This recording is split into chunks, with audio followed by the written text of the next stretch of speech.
out of sync. It was just a weird game. But like I was telling Space, this game will show me a lot because I was always under the impression that we're going to be in every game because of that great defense, and we've already shown already game three What's that up, good people? Mark Holmes here, and as always, we I had want a to say stinker. thank you all for So watching, we can't afford commenting, that. subscribing, These and being guys part of the need Joe Boo to Sports Report. Without grow you up guys, and as well as you man up ladies, you and know bring that that this shit literally game in and does game not out. work. Stop And it let like me you're doing welcome big in all of spray. the Eagles Stop it fans with that have been coming you in and know telling me how the great their Bears. quarterback You is know with what I three mean? So TDs and that's what three you guys got. interceptions and how much the And Dallas again, Cowboys we are have to realize ass. too, and Fuck this them isn't an birds. excuse, but Fly, it's Eagles, just a fly. known Now we fact shoot that those birds every out of the team sky. runs Stupid into a dumbasses managed to situation give up a third where and they 30 lose to a my game they sexy should have arm. won, and they win a Pathetic game they're defense not and team. supposed to. No wonder I own those And piece of shit I frauds always try every to damn tell year. people, Don't get like, me if started on you the predicted fans. the Cowboys You like boo me I while I did earned to a lose respected 5 award. games, Losing the don't be Super Bowl was just surprised karma if for they you lose a game. I fuckheads. mean, it I sucks. can't wait to drop And I 100 on don't your want heads to next absolve season while that. being the daddy Oh, of the it's NFC okay. East No, it's again. not okay that you lost because it was a Tennessee team they lost to, and you can't afford to lose that ground. What I will say is What's up, good that I people? would As you can rather hear, I have the actually already have the one feed loss in or two from that are my man BS Space happen early, Cowboy so I and don't have to Brian deal Green. The with game that. has But kicked off, so let it me was a calling. It was a join call out for them everybody. I in mean, the here fact that you had almost and get 16 this thing penalties, started. let up 200 yards on the ground, all that. Yeah. Yeah, like dude, literally everything went against you, and you still had a chance in that game, Yeah. which is Yeah. monumentally crazy. Yeah, I was telling Phil, I said, if we are anywhere close to our red zone hasn't been good, but It's been if awful. we're anywhere near like close to 60, 70%, we win going away. It was just, it is what it is. It was a perfect storm. We All got right, out real good people, fast. I am back.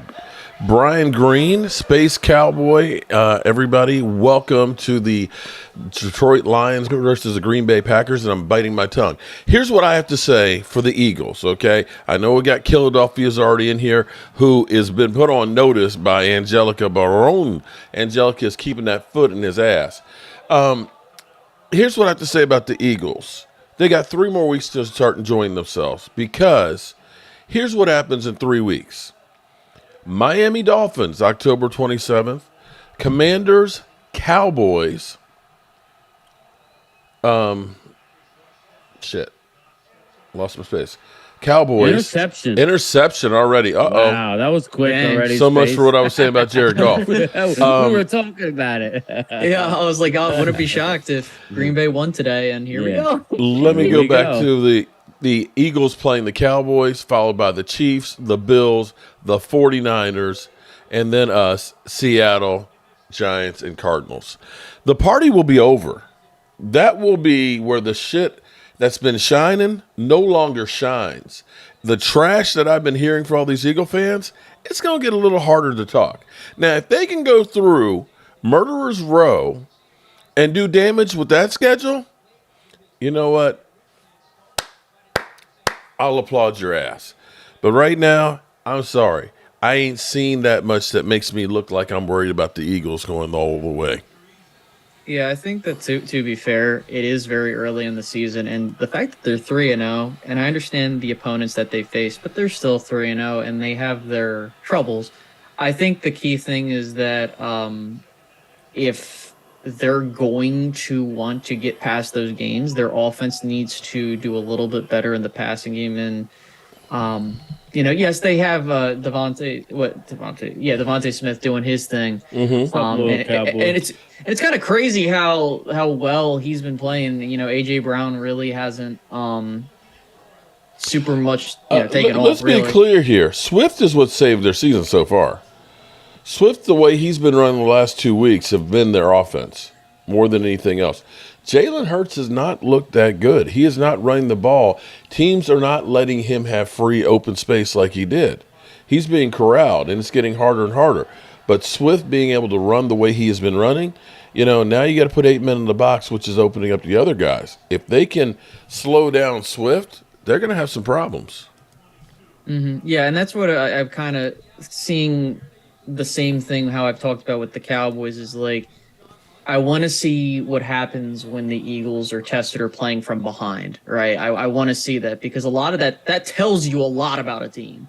And in this case, we've yet to see that, which is okay. Like, listen, if you're blowing out teams, I can't deduct points, but they can do better. They can, and I think that's their thing. Like, we can do better. But Third and again, it's a 19, they long get season. 11. Yep. Yeah. Let me give a quick shout out to all the lovely ladies in the place. We've got Regina Green, Roseanne Review. We've got Lady Libra. The Queen is here. What's up? What's up? And Angelica Baron. What's going on?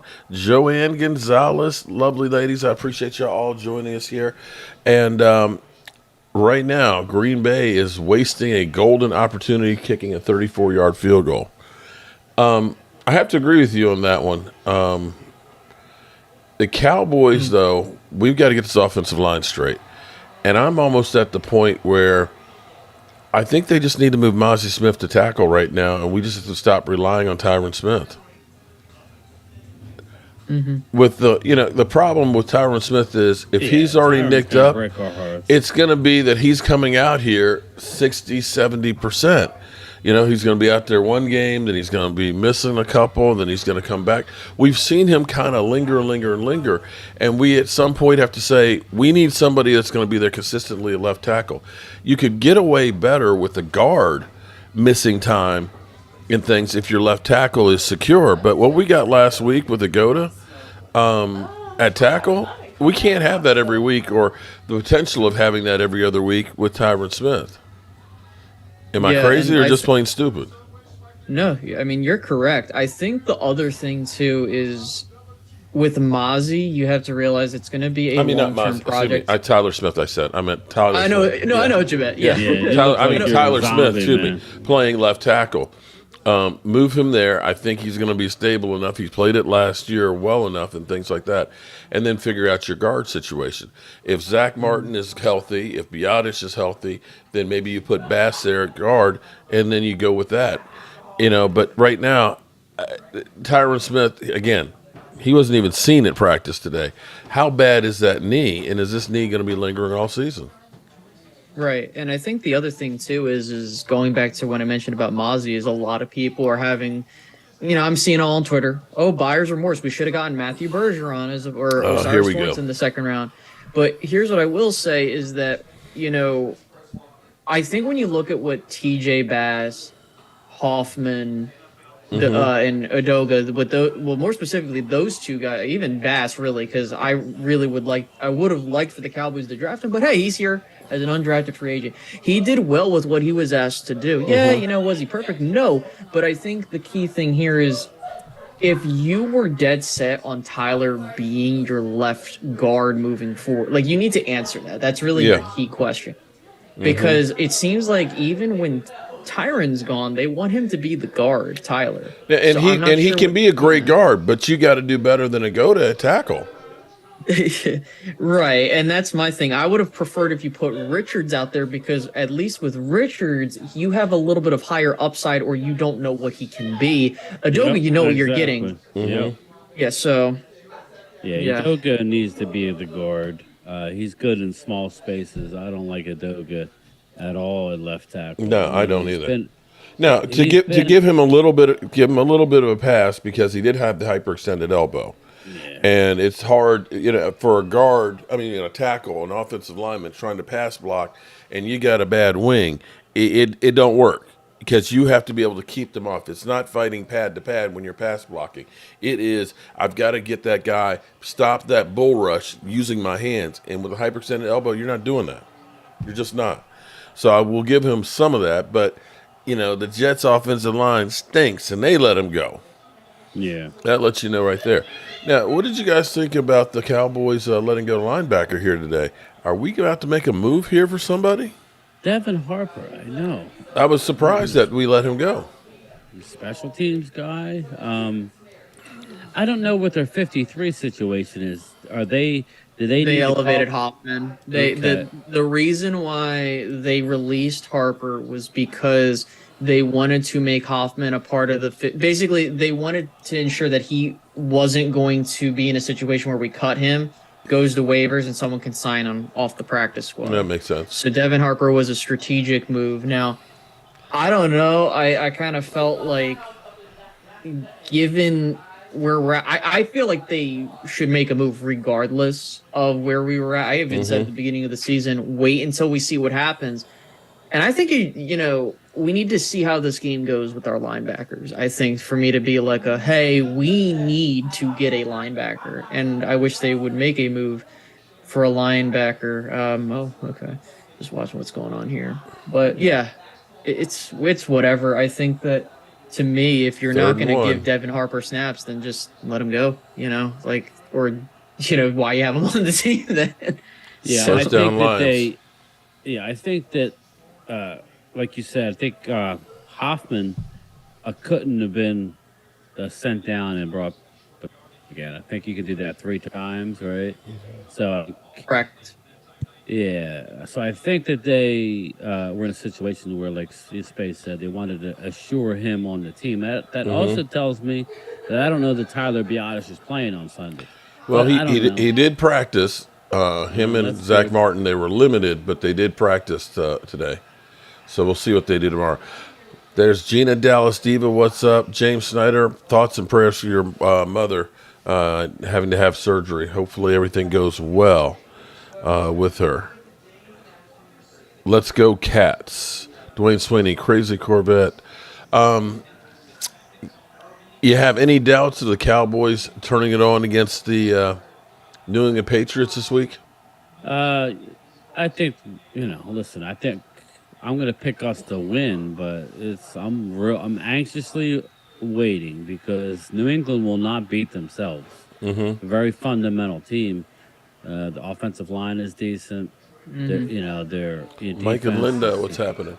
Matthew I Judon is almost really want to good. say that this is almost a must win. It's not a must win, but it's kind of with the Well, think about 49ers and then yeah, the Chargers the next week. You and don't then want the to go Rams. two and Yeah, you have 2-2 yeah, with the yep, 49ers coming up. And I yeah. think that's the strategic move the Cowboys did with this Cardinals game was they were kind of taking it as an off day, which I don't like because it Oh, there kind you of go. There you go. Rumbling, bumbling, stumbling all there the we way go. Right. down. Damn. But yeah, like again, like I feel like it would be the most Cowboys thing ever for them to lose the game we saw on Sunday and then come out the next 2 weeks and show up and show out. But to me, being healthy is extremely important at this juncture. And again, you're currently on pace with where I felt like this team would be. Right now, I thought they would be 2-1. I didn't think they would lose to Arizona. I thought they would lose to the Jets before, but again, Aaron Rodgers got hurt. Um, but yeah, I think you got to beat New England. You got to show that what you Oh, did on Jared Sunday wasn't a Goff. mistake. Yeah, there we go. Yes, that's my guy, St. Brown, baby. Byron says the I'm red in zone that. is really freaking me out.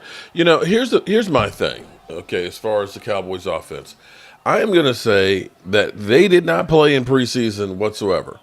As much as we think that training camp is about getting in shape and actually getting everything together, there's nothing like actually being out on the field and playing. Game number one really was not a game for them that you really worked out and did a whole lot of stuff because when you finally got the ball, you were up 14 points. It was very, very conservative. Week two, you got a little bit of work in. If they are still out of sync after the next two games, that's when I'll start worrying because they really had not been challenged. This was the first time they actually had to get out there and they Hey, got punched in Crystal, the how are face. you? And when What's they got up, punched in the Desley? face, they didn't have all their cylinders going. For me, Tyler Smith, it was his first game of the season because he's coming off injury. And you got three other guys that are starting that shouldn't be out on the field. So I'm not quite as worried as everybody else. Two things that I was happy about was to see Michael Gallup actually playing and looking like Michael Gallup that we haven't seen in a long Right. time. And seeing Tony Pollard, who's being DeMarco Murray'd right now, being able to carry this load. I'm just wondering when the wheels are going to fall off of him because right now he's on pace for about 420 touches for the season. That's a lot. Yeah, it's a lot, and Yeah. that's why I don't understand why, Mark. I don't understand why. Yeah, Deuce Vaughn isn't getting a series in the first half and a series in the second half. My main fear is to get to the end of the season and And Tony Tony Pollard's Pollard, wore out. and he's already saying I could do it. Well, why do you think he's saying that, people? He's saying he can handle it because he wants the big deal. He's Whether not it's going with to the get the big Cowboys, deal. but I They're mean, going to in run his him in the mind, ground and say, "See you, buddy." I don't like what they're doing already, and I love Tony Pollard, but you have Lepke.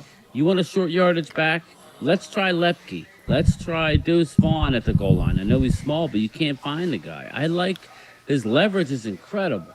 I think we need to get. I mean, like, why is he active if we're not going to at least get him, half a dozen carries like a game? We're not asking for a lot. Give him like a series in the first half and a series in the second half. Just save Pollard. Let's ask a real question here. We keep running like we do, and we lose him. What kind of shape we're going to be in? Yeah, I know. Going to be fucked. Yeah. You're going to be Yeah. counting on Rico. I think that's the thing too. Is I'm not sure if they like with Gallup, right? I think a lot of us were like, "Is Gallup back? Is he not back?" And so there's a confidence thing that happens as a coach and as a I quarterback. agree, Why would I throw the ball to someone that I know I can't trust? And I think that's why that game that Gallup had versus Arizona is key, because now we know, okay, we can use Gallup in the slants a little bit more often than we think we could have. However, I think that with Tony Pollard, I mean, if you're not going to re-sign him, as They're much not gonna as it's re-sign him. dirty to do, then you're going to just use him as much as you can. What I think they need to do to be a little bit, and he had a pretty good day against Arizona. I think the other thing is on the 1 yard line or in short yardage situations. That's more so on your offensive line not doing their job than the running back, because a lot of the times it's like you're watching how they're running the football, and it's just like maybe if you had your three best linemen there, you're probably going to do better in conversation. the red zone. Yeah, right. Because you kind of saw that there, but it's whatever. I think that the key thing here is that you're getting a little bit more out of the screen game, which is good. I think that Rico has juice to him, and they need to use it. So, What's up, Gina? How are you, Gina? It's interesting seeing that, how Jared Goff just marched them down the field after that interception, how they responded to that turnover like it was nothing, and the way their defense came through. The Lions might actually really be for real. I think they're dangerous, Mark. I definitely think they're a team to be reckoned with. Offensively, they're scary. And, they're pretty darn good on defense. Speaking Look, of there they go. Look at Boom. that. Like clockwork. That's the one thing There right you now go. with Green Bay. Green Bay's offensive line is beat up. I'm not sure if Bakhtiari is even playing tonight, but he's banged up if he is. He seems like he's always hurt, but I know he missed last week. I don't think if that's him there, is that him, number 76? But anyway, yeah. Lorenzo That's a Jackson. problem for Green Bay. I don't know why we don't use Deuce or Jalen Brooks. I don't understand that. I love me some Jalen Brooks, but like I said, there were receivers open last week. It was just there wasn't a lot of time to throw the ball. No, there wasn't. The clock was sped up, and that's a listen. The people that I trust that watched it and like reviewed everything basically said Arizona hit everything. They were playing like everybody was Pro Bowlers, and that's what happens when you have a desperate team who's 0-2, looking at 0-3. And let's face it, they were in both of those games. They're not as bad as people think. And the coach isn't on board with tanking, by the way. Gannon wants to win. So I just give him credit. We What took was the game that? lightly. Yeah, That was just ugly. like we took the game for granted, like Space said. We were looking ahead. We got caught with our hand in a cookie jar, and it's time to pick up the pieces. We're gonna see, because you got the Christian Gonzalez, the corner for New England. My man is playing at a Pro Bowl level as a rookie. So this is not going to be easy. So we need our offensive linemen. Let's put it that way. What's up, Jay Smooth? How are you doing? What's up, Jay Smooth? We need to score more touchdowns next game against New England, not just field What up, goals. Mark Hudson? I How think are we're you? all in agreement with that.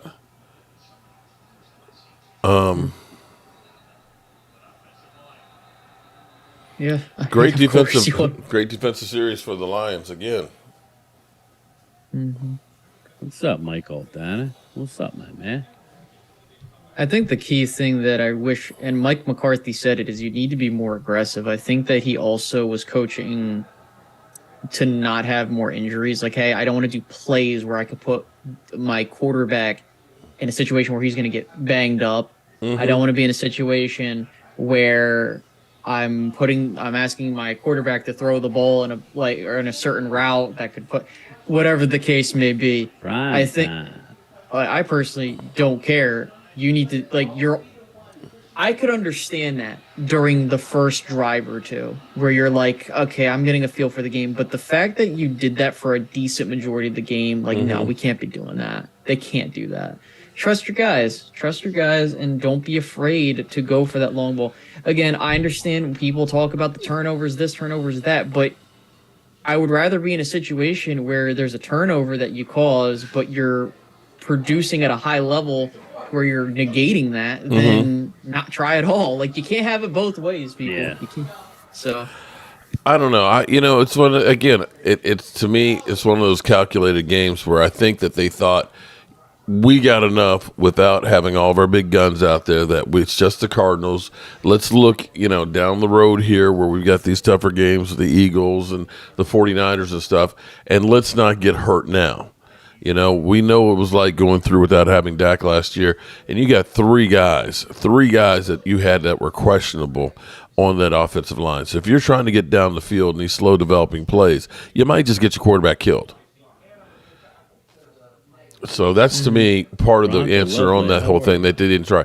Now, the red zone issues, running on first down every time, got to be a little bit more predictable. Yeah, And you just felt like we just didn't have enough push with the guys that we had to get in there.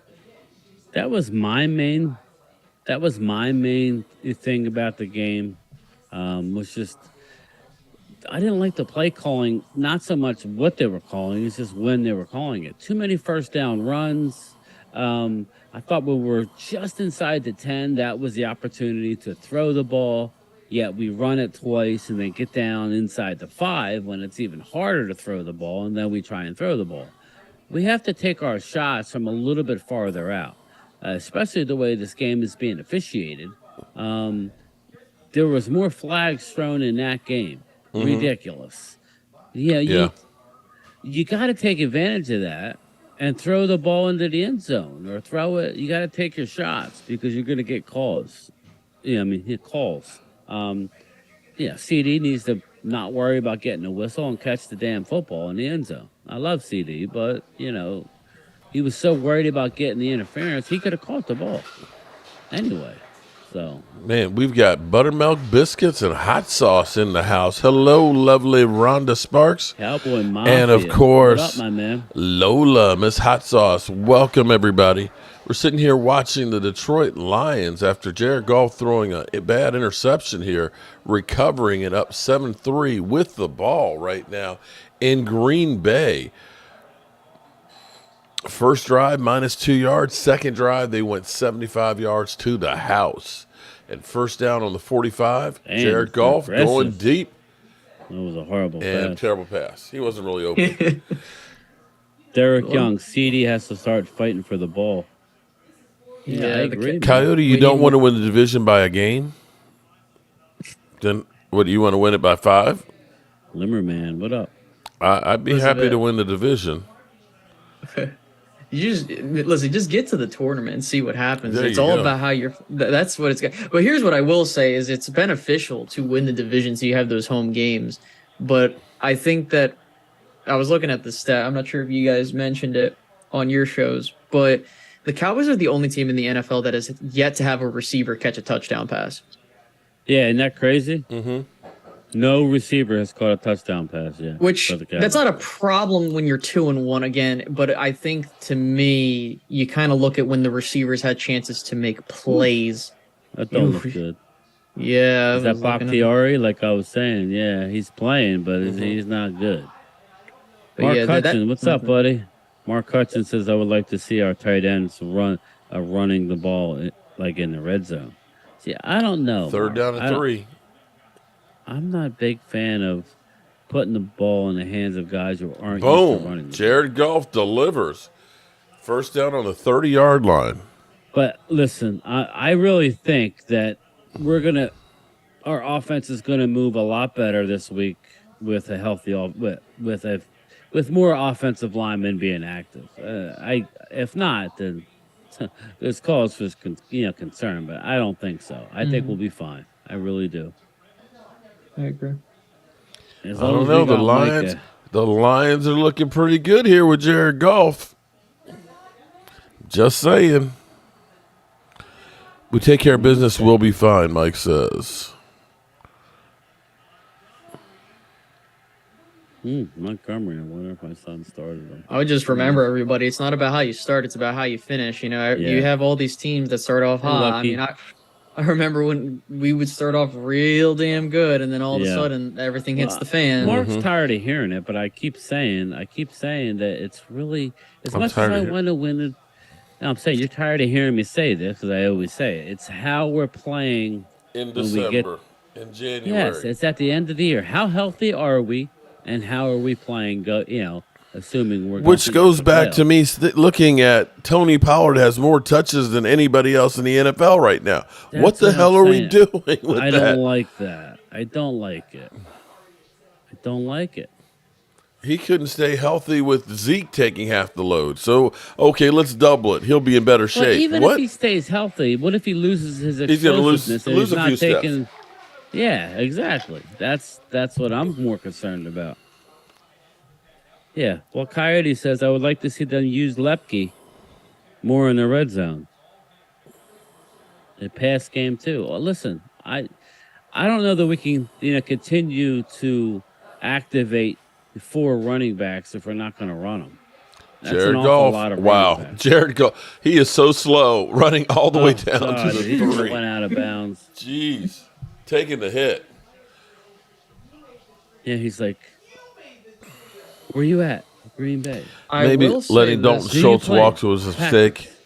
What's your name? Dalton Schultz isn't exactly raising any hell right now with the Texans. I think Dalton Schultz has East side. 40 yards right now. I think it's 40 yards. I might be wrong on that, What but I was think that? Mark's dying. Thanks. A good little thing here is in this Mike McCarthy era we got going on here. Whenever we at least have the quarterback playing, we all know who, and we're at least doing our thing. We do. I don't know what it is, but I have to go look at the stats. But I do know in September and October we usually start off a bit slow under Mike McCarthy. as opposed the to last Jason 2 Garrett, years we is- start off hot in December. I mean, in January. Excuse me. Yeah, and then and peter out in Thanksgiving hit December. Yep. But yeah, because it's been a theme over the past couple of, I would say, I don't know about 2021, but we kind of understood that in 2022, it really wasn't until December-ish when you kind of started seeing, all right, I think we got something here. We had the hiccups along the That way. Touchdown was Lions. too easy. That was too easy.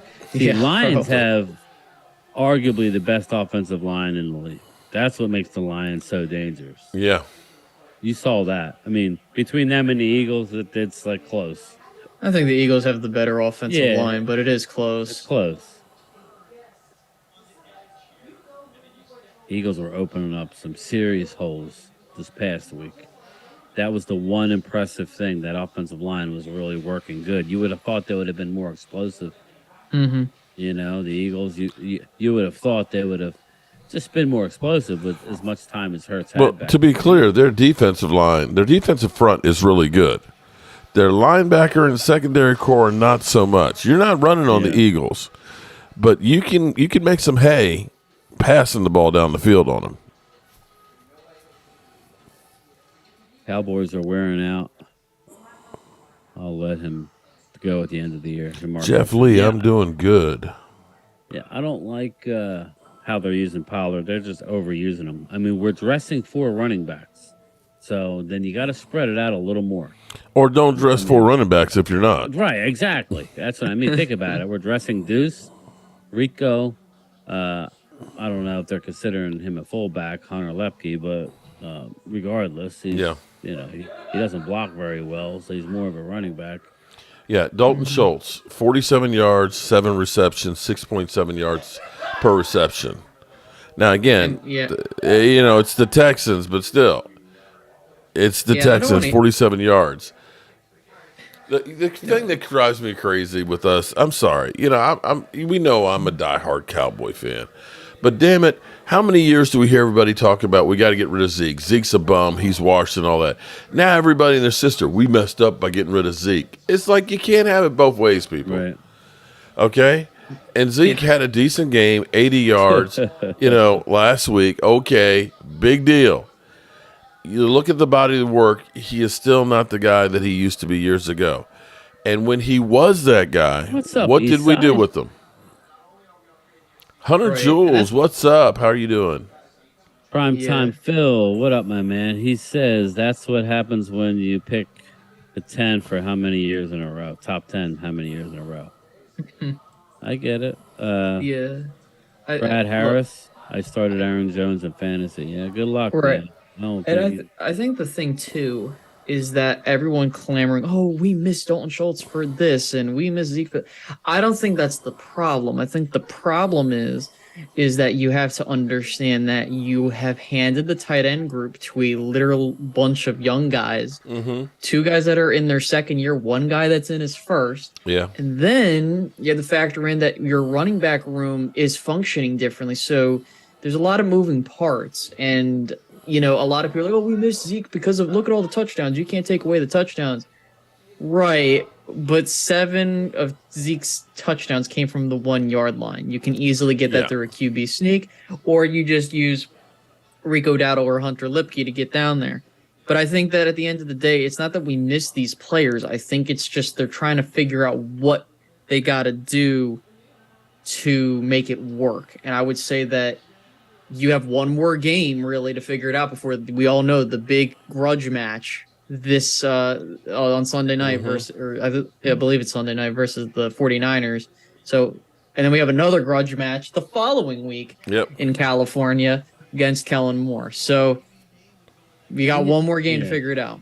I mean, I know this sounds weird, but I actually feel pretty I know, don't ask me why, but I feel pretty confident playing the Niners. I think we may actually beat them, but to me, it's all for naught if we turn around and lose to Kellen Moore the following week. So it's like, it's a tough one. That's why we got that. I mean, that's why last week hurt so bad, because we knew what's coming ahead. So, and the Eagles, if you had to pick which one to lose, you'd be better off losing against the Chargers. Yeah, it's an AFC opponent. Yeah, I agree with you. Eastside says Mark is still hating. Yeah, I am, Eastside. Still hating you, Eastside. Keep talking about my daughter. I'm hating on you, dude. Eagles 35. You ain't running for 250 yards against Dallas. Then again, if we played like we did last week, You know what? I'm going to take that game more of an exception than the rule.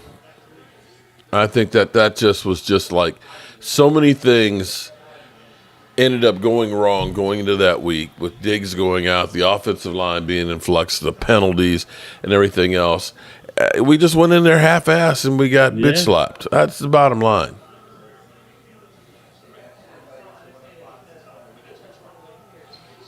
I think we go 5-7 game streak, no matter what team it is. Then we lose to the worst teams in the league. Okay.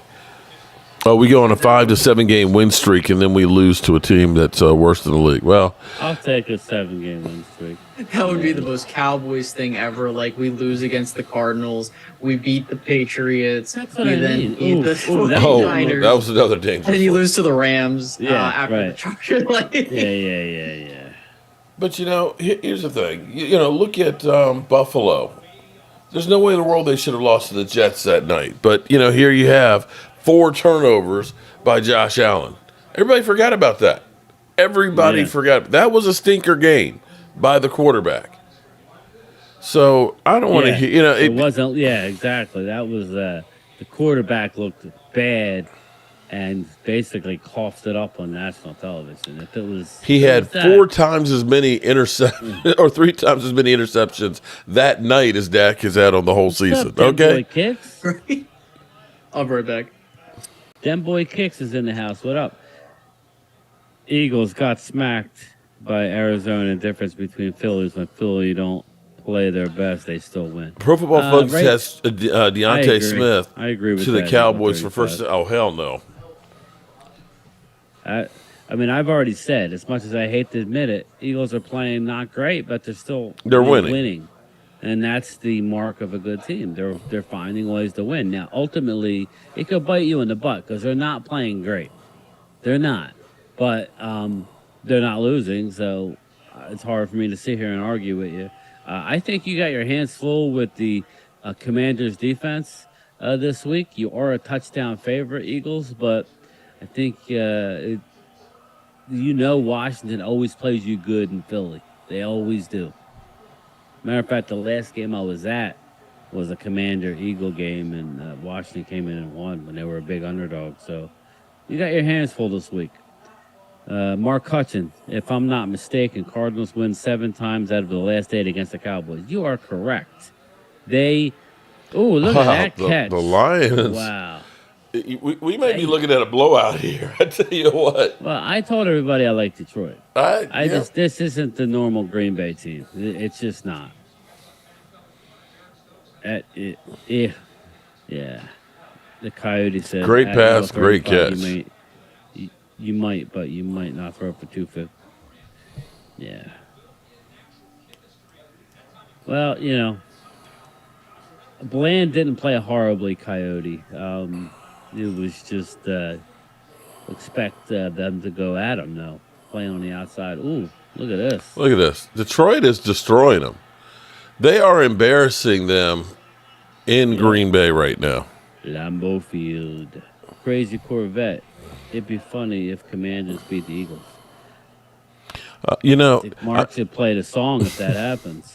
I tell you what, I was having a discussion with my dad today, and my dad's old school Cowboy fan. In fact, I was talking with Philly 500 and stuff, and he was asking. He said, "Does your dad, actually still watch the Cowboys or no?" I was like, "Hell yeah!" It's like I was having a betting conversation because my dad was asking about using the betting apps. Okay, my dad doesn't have a smartphone or anything like that, but I was telling him, he's like, "Well, how does it work? How do you make money on it? This, that, and the other?" So I was having a discussion on that. Now, my dad and my brother have standing bets that it's basically $10 on the Washington game, $10 on the Cowboy game, and so on. So my dad's been upset. He's like, "I haven't won any money from Greg this season and stuff." And I said, "Well, hopefully you don't this weekend either." He's like, "What do you mean?" I said, "Hopefully the Commanders beat the Eagles." He's like, "Nah, I want my $10." I said, "Dad, I'll give you $10, okay? I want to see the Eagles go down, man. I want to see them lose. I am sick and tired of these fools." Kelly, we have to play the Lions this year, Thanksgiving usually, and they're a real team. We're not playing them on Thanksgiving. We couldn't play them on Thanksgiving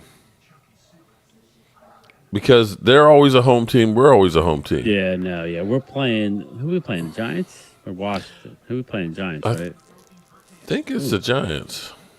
I think it's the Giants. Let me look. Giants. Yeah, it's the Giants. Let me double check.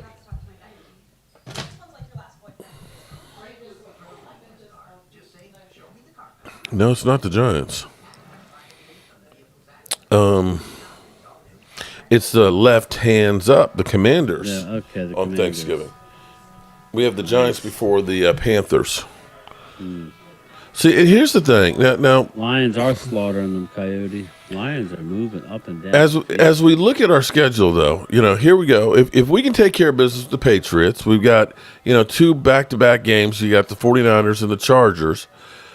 Then you got the Rams. You got the Eagles. And I'm not going to say that, we're going to lose to the Eagles because we kind of have the Eagles number. It's kind of like the Cardinals have ours.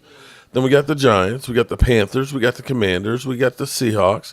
You got the Eagles. Now the Buffalo Bills in Buffalo in December. That's cold. Miami's going to be tough. You got the Lions, which may be a tough game, and the Commanders. So it's not murderer's row like the Eagles have. Yeah, I know. We ain't got the 40. I mean, we don't have we Kansas gotta win the City and games all we that can shit in win. there like that. But who knows? I just don't want to see what happened last week again. I don't mind losing a game. I understand we're going to lose, but not like that, man. You got to be ready to play. If we lose, and it was just ugly. But there's something about Arizona in Arizona. We never play them good. This is not. We just never play them good. So, But all right, let's see if they go to 20. They're first and goal again, people. Yeah, they're about to go 21-3 after Jared Goff Shout threw out to an Loyal interception. Cowboy who's getting married this weekend. You are still getting married, Loyal? He never got back to me. I texted you. When you getting married? Saturday, Loyal Cowboy? Loyal Cowboy, shout out to you, buddy. He's getting married this weekend. Bachelor party tomorrow night. Yeah, where's the bachelor party? Are we invited? You going to Hot Atlanta? Oh, sorry.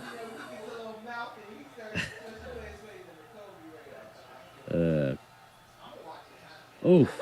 He was open. Third and goal. No, they're gonna.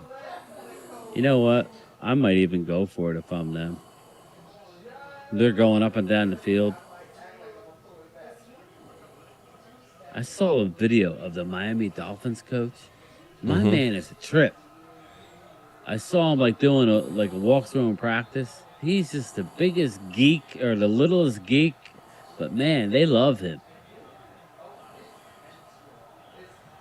All right, here we go. With Jared Goff in the shotgun. Ball at the 5-yard line. He's passing again. Here comes the rush. He rolls out. He's in no man's land. So I guess At least he didn't take the sack. Flag. There's a flag. Probably a hold. Or a legal man downfield. What's up, Eric Wallace? How are you, man? Holding. I missed a holding call. Yeah. Yep. Congrats, Loyal Cowboy. I won a bachelor party at AT&T Stadium having the Dallas Cowboys cheerleaders pole dancing. I think they might pole dance on occasion. Nah. Oh, wait, that's the wrong place. Blade Brown, what up, man? Thanks for stopping by. Just remember who was the last team to win the division back-to-back. Fly, Eagles, fly. Oh, Lord. 2003 and 2004. 2003. So, wait a minute. You're talking about something that happened 20 years ago? I was literally 7 years old. What are we doing here? Yeah. Come Past on, history counts unless you're a Cowboy. Is that what I can take from that? Blade Brown, I know it's Kiana Gibson in the house. What's up? Michael Pond going for it. Third and goal from the 15. Come on, man. Why are they going for it third and goal from the 15? I'm sorry. That wasn't fourth and goal. I told you they might. But I don't know why they would do it from the 15. That's just stupid. That was third and goal. Duh. I think I've had a brain fart. The 8 hours I spent in traffic going 240 miles. Well, they backed them up. Why would they do that? Why would you back them up? I was thinking in my mind it was fourth and goal, and I was saying third and goal. Duh. Okay. I'm okay now. I'm okay. But why would they accept the penalty? I'm curious. That gave them at least Detroit had another chance. That makes no sense to me. All right, they're up 17-3. They're doing pretty good there in the frozen tundra of Lambeau Field. Brian SoCal, what's up? Oh, she's talking to Brian SoCal. It's just hard for me to fathom that the Lions are a good team. Well, I mean, I've seen good teams from Detroit, but the key thing is the postseason. I remember that I think it was that 24. I know we beat them, but that 2014 team. I think they. I mean, even that 2016 team, they blew the NFC North. They had a 3-game lead or something ridiculous like that. Man, They need to prove it to me in the. I hope so. Listen, I'm rooting for Detroit. I think That they're going through a that had lot to of be the crap. craziest coaching firing ever. Was getting rid of Jim Caldwell because Jim Caldwell had them out of 4 seasons in the playoffs twice, and the worst season was 7-9 for the Lions. And they're like, "Oh nope, that's not good enough. Let's go get Matt Patricia," and literally went to purgatory.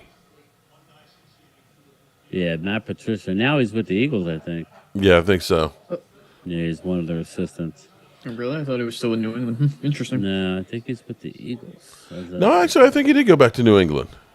Really? I think he was with the Eagles last year, but I think he went back to New England. Okay.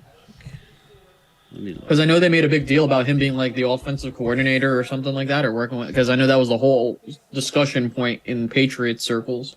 I thought he went back there.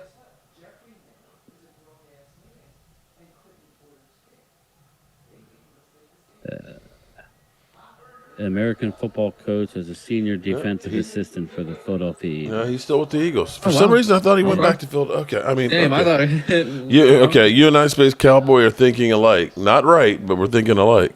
Yeah, listen, I don't care for Matt. That's like I don't care. Like it's Matt Patricia. But it's Yeah, amazing yeah. how Look at that, many fails. 199 to 1. Wow. It's amazing how many Bill Belichick coaches Yes, have Blade failed. Brown, I got you, man. I got you. Josh McDaniels is like, dude, is just ass. What's up, Philadelphia? And Oh, get out of shit. here. Oh, shit. Another one. Oh, Damn. Now that wasn't Wow. well. It was a high pass, but it was tipped up. gonna be It was handshakes at it was halftime. Noah Brown. Oh man, No, we can't do that. It's all on the quarterback. We all know how last year went. that Shit. was a Noah yeah, Brown yeah. interception. So Jordan Love's having a rough night. So they've got what 1 yard on the game. They have Wow. one more yard than all of us. Shit. Wow. Is the Lions for real? Oh no, that was tipped. I No, think that they was just are. bad pass. I'm sorry, we'd actually Think tipped so. it up. I thought that the receiver got the hand on that. But man, Mm. that's tough. I kind of feel bad for Jordan Love because it's the narrative. He's going to get hammered tomorrow, and Not like Dak Yeah. Prescott. no, well, that's No, I think the thing is Jordan Love at least has the benefit of a doubt because no one's expecting the Packers to be a contender this year. They're just like, all right, you're just Going gonna on, go Blade. through the motions. Eastside, It you're was- the same one who said you'd like to man. send them back. Okay, so don't be Eastside. Kiss my hind parts, buddy. Okay.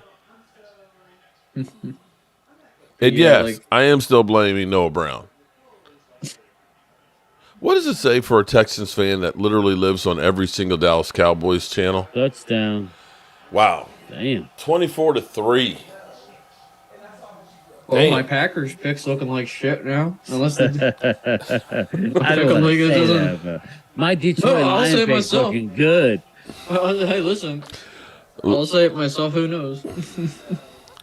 Looks like the cheese is melting. We got moldy cheese up in Green Bay. Eric Walls, I'm looking forward to my Seattle Seahawks and the boys playing in Big D Stadium. It's going to be different without Diggs. You're right about that. And I tell you what, Eric, I'm glad that it's in Dallas instead of Seattle. That is yeah, one it's all place. Oh, my been there, God. right? Oh, yes. That looks like a cool place to go. I was there when Sean Lee got blindsided, blocked. Oh yeah, by what- Tate. Notre Dame. God, what Yeah, is it? Golden Tate. Yeah, Yeah. that's Notre Dame. Yep. That shit was crazy because that was just like you just saw him turn and then pancaked. He But got that would be a knocked penalty out. now, I think. But that place is. I had a guy say, take some earplugs with you. I'm like, what are you kidding me? I don't need any earplugs. That place was so loud that I literally cupped my hands and I'm screaming at my wife who's sitting next to me and she can't hear me. It literally, when you leave the place, your body It's that still feels loud? like it's reverberating for about an hour after the game. It is that loud. It was louder to me than it was in New Orleans. It was crazy. What's up, Lady Libra? Thanks for stopping by. Thomas Skyrt, what's up, man? I tried to tell you all about Detroit last year, Mark. I'm a Hey, big Packer Mom. fan. Is like, Mark, don't talk. You lost your game too. Hey, that's what we do here. We're Cowboy fans. We always talk. You know. Hey, listen. Blade Brown, the Packers did come back from 17 points last week. Hey, Blade, I hate to say it, but the Packers came back from a 23-point deficit last year Oh against my shit. Cowboys. Yeah, and Crazy. they came from a 26-3 one too against us with Matt frickin' Flynn. That's one of those ones that's always been a punch in my gut. Yeah, I know. Well, Elena, what up? looks What like up? this game is going to be ass tonight. So, how was the drive tonight, Mark? Was it any better? It still took me over the hill and through the woods through Point of Rocks, Maryland, the scenic route because the Beltway and 270 are all, I left at 3 What up, o'clock from my Twiz? parents' house.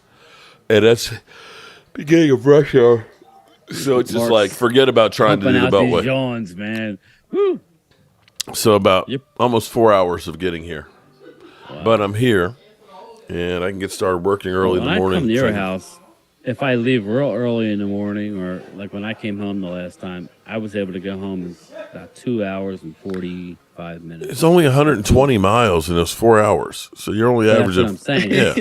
But that's what I'm saying, though. Like, there You're was one averaging time 30 I went miles an home, hour. It took Okay. me 4 hours because of the rain and friggin' 95.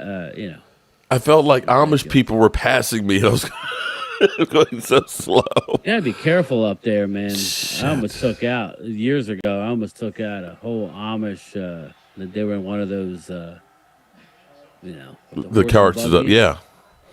Well, when And you go to there's this Lancaster, winding yeah. roads, and You can't it was see 'em. raining.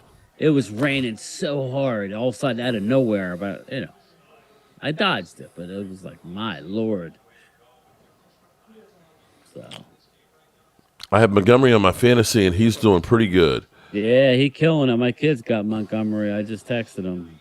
He's working. I'm like, did you One start game without Montgomery? Diggs, but Dallas will turn around. Green Bay traded for Love instead of getting Rodgers' help after making the this is the conference thing. championship. This is the thing. Let's not look at one game and say love his ass. He's not. He's a good young quarterback. We need to give him time. This is the NFL, man. Every team could do this to you if you're not ready to go or not hitting on all cylinders. It doesn't take much to look bad in the NFL. It just don't. Yeah. That's the problem is, again, like, a lot of people need to understand the expectations that Green Bay had going into this season. And it was, hey, they have a new quarterback, as my cat's knocking over shit. You have a set of expectations where, hey, you got a new quarterback. Let's see what you can do.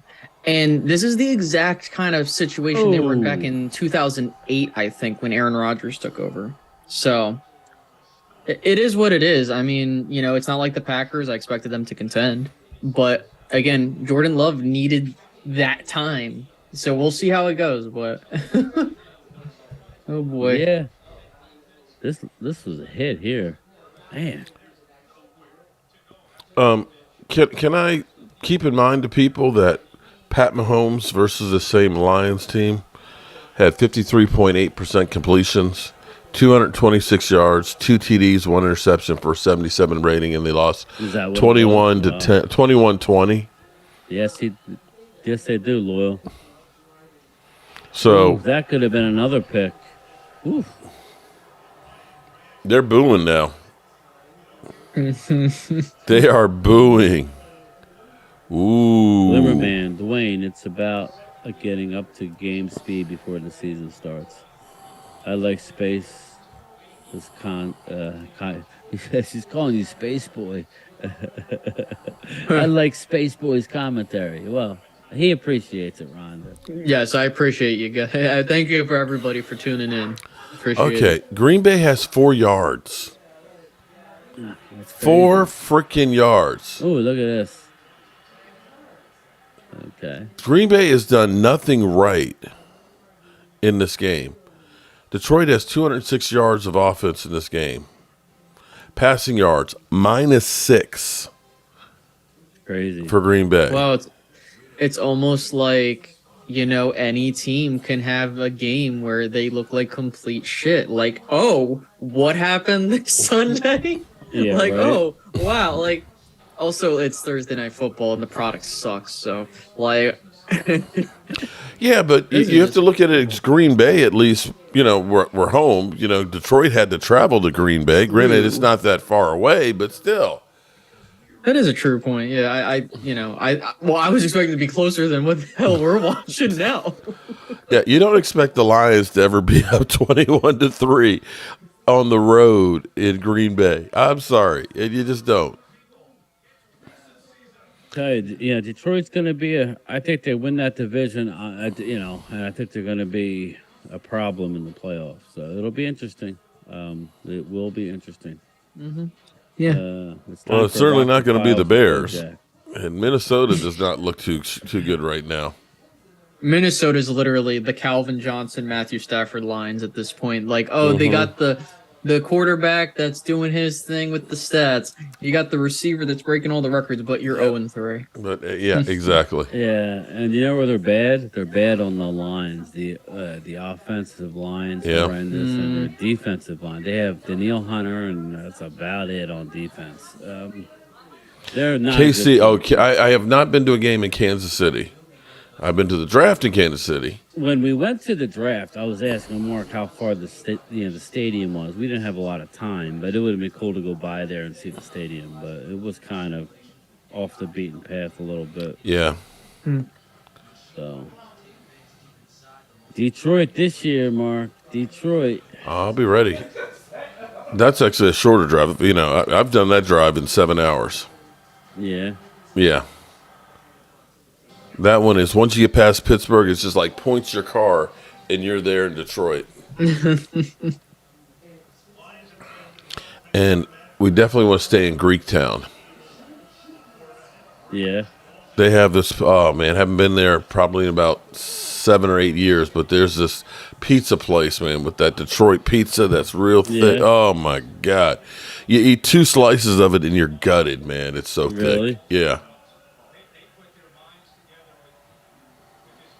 What is it like? Oh, Chicago? Brandon, yeah, Ford Field. I tell you what, Ford Field is actually one of my favorite stadiums. It's not real big. It's only seats about 65,000, but there is not a bad seat in the house.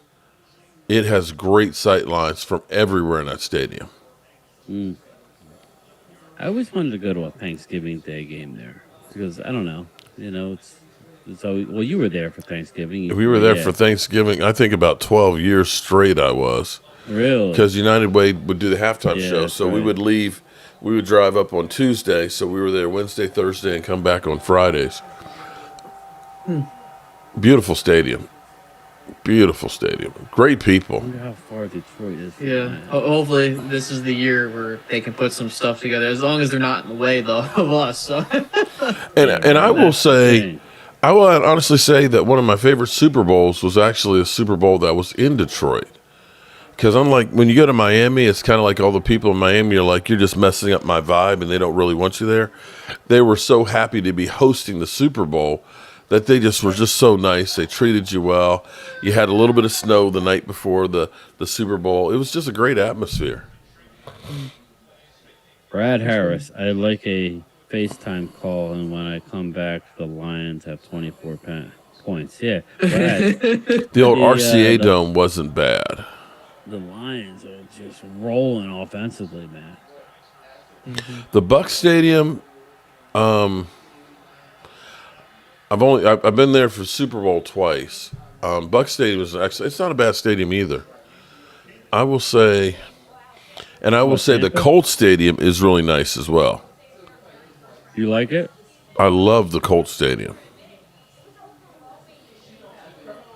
I'm gonna say it takes a lot to really go to a stadium where you're like, I absolutely hate this place. Link. RFK, I mean, excuse me, FedEx Field. FedEx Field. Field, Yeah. Okay. Jacksonville. Okay. I hate Yeah. the link. I hate the link. I've been in the link for training camp. I haven't been there for a game. You can't access any. It's not like Right, you can it's all walk the broken up. concourse. Yeah. It's all broken up. So you have to go in. You go upstairs, and you're basically in a certain part of the stadium. I'm And not. you can't- I'm not it's that just happy like about the Cowboys. Giants stadium either. Yeah. I mean, I've been to the Link a couple times. I will say that I don't know if it's just me. I haven't had any problems with the Link whatsoever. I don't mind the Met, seats, but just moving around. It's not like you it can. can be a pain if you don't know where the hell if Yeah. you're like, what the hell? Like that's how I was when I went to Dallas one time. I'm like, what the hell? Like, how do you go up, down, left, right? It was just Well, you were at Oh, AT&T. and don't be Yeah. on the wrong side of the stadium and your Of seats AT. on the other side. Jesus Yeah, right. Christ. You got to hike. Yeah. But yeah, I think FedEx is probably. I gotta think through it, but I think FedEx is the only stadium I've been to where I'm like, this thing looks like an absolute dump, and it is. I didn't mind where we sat though, Mark. We had good seats, Well, and yeah, it was but good, but that place is but just bad, though, man. it is bad. It is bad. It reminded me of the Vet, maybe back in the day. But the Vet was charming in its own little way. Have you guys was been at to the the stadium out in Vegas? No. It's real nice. I mean, I've been by there, not in it. Yeah, I've been real by nice. there. It's cool looking from the outside, at least. Yeah. And, Real nice stadium. It's like the most Raiders stadium. you If could think somehow of. the Cowboys were to make it to the Super Bowl, I've got to figure out what I'm going to have to sell. You know, is it going to be a kidney or what? But I'm going to have to be. We're gonna I'd pause now. Hey, I did. what happens in Okay. Vegas stays in Vegas. Yeah, right. Literally. Oh, no, he didn't. Oh, Lordy. Look at this. Oh, they got it They back. got it back. That's crazy. Jeez. That's some fun shit. Green That Bay is just can't nuts. do anything right on this thing. Wow. Yeah. It's a dump. The crazy. Vet is historic. FedEx reminds me of a toilet bowl. Hey, don't insult toilet bowls, okay? Because I'm not going to, seriously, because I'm not going to put my ass just on any toilet, okay? And I wouldn't put it on FedEx's. Thanks, What they Brad Okay, Harris. I really let's say again, appreciate they that, had my man. sewage dump on the fans, okay? Yeah, like what Oh, they no, should do. it was storm water. Okay, you had a pipe bust Yeah, on the sure. fans' heads, okay? Yeah. Again, I think that. Listen, I'm shocked because like that stadium is what, like almost 30 now. I think. It opened in 1995. Now, to his credit, Jack Kent Cook flipped the bill for the whole thing, so you have to at least respect that. And Jack Kent Cook knew he was dying, and he kept trying to get it built. He tried in Alexandria. He even tried Richmond. He was looking over by Dulles Airport. Finally, Maryland said, "We'll take it," and he built it in the rush because he knew he was dying. And they built that Get rid of sucker. the ball. Look at that. He threw it with his opposite Wow. hand. Yeah. Wow. You know, and you don't have owners that are actually spending the money on it. But it was outdated when he built it when it opened in 95. Yeah. And then when Dan I've heard- Snyder came in, he decided we're going to put in another 10,000 seats because we want to get more revenue. And that's where they got all the obstructive view ones because it's almost like a cave back in where they put some of the seats. So when they punt the ball, you can't see it go up in the air. And there's sections where you can only see from the 10-yard line in and the 10-yard line in. Everything else is blocked. Oh Jesus. It's just Yeah, bad. I don't know. I think the land where RFK stands until they fully demolish it is federally owned. So It I was is. thinking, I was gonna say if they had the rights, build something there, but they're gonna need a new stadium. Like I don't say that a lot about these NFL teams, but I'm hoping the new ownership group's like, yeah, let's get them a new stadium because they just really need Well, one. here's the Like, thing. Now they got This is new what Washington ownership. needs to do. You've got D.C., Maryland, and Virginia all fighting for them. D.C. has already talked to Congress about turning the federal land back to D.C. and making a lease for the spot there where RFK is. RFK, yeah. Maryland is actually looking on across from the MGM, and they're talking about getting a new metro station that would actually come over to National Harbor, which is where the NFL would like to have it because it's across the street from the MGM Grand and all that. Right, Great right, sight lines of DC, although it is downwind of a sewage treatment plant, which is perfect in my mind. And and Virginia wants to put it, of course, in Virginia, out by Dulles Airport, which would have great access because you got all the airports and all the infrastructure out there. They just finished doing the Greenway out there and stuff. So somebody's going to get it. And they're going to spend a whole bunch of money on it, and eventually there'll be a Super Bowl there. I think as much as I'd like it at RFK, I think the best would be right across from the Damn. MGM. I think that would be good. Yeah, You know, I what about mean, Cowboy? What is going on in Philly with all these people looting? What are they looting? Eagles jerseys? no, the Phillies made the playoffs, so that's Yeah, probably what it is. I was, yeah. They busted an Instagram influencer because she was doing an Instagram live and she was like, free iPhones, free iPhones.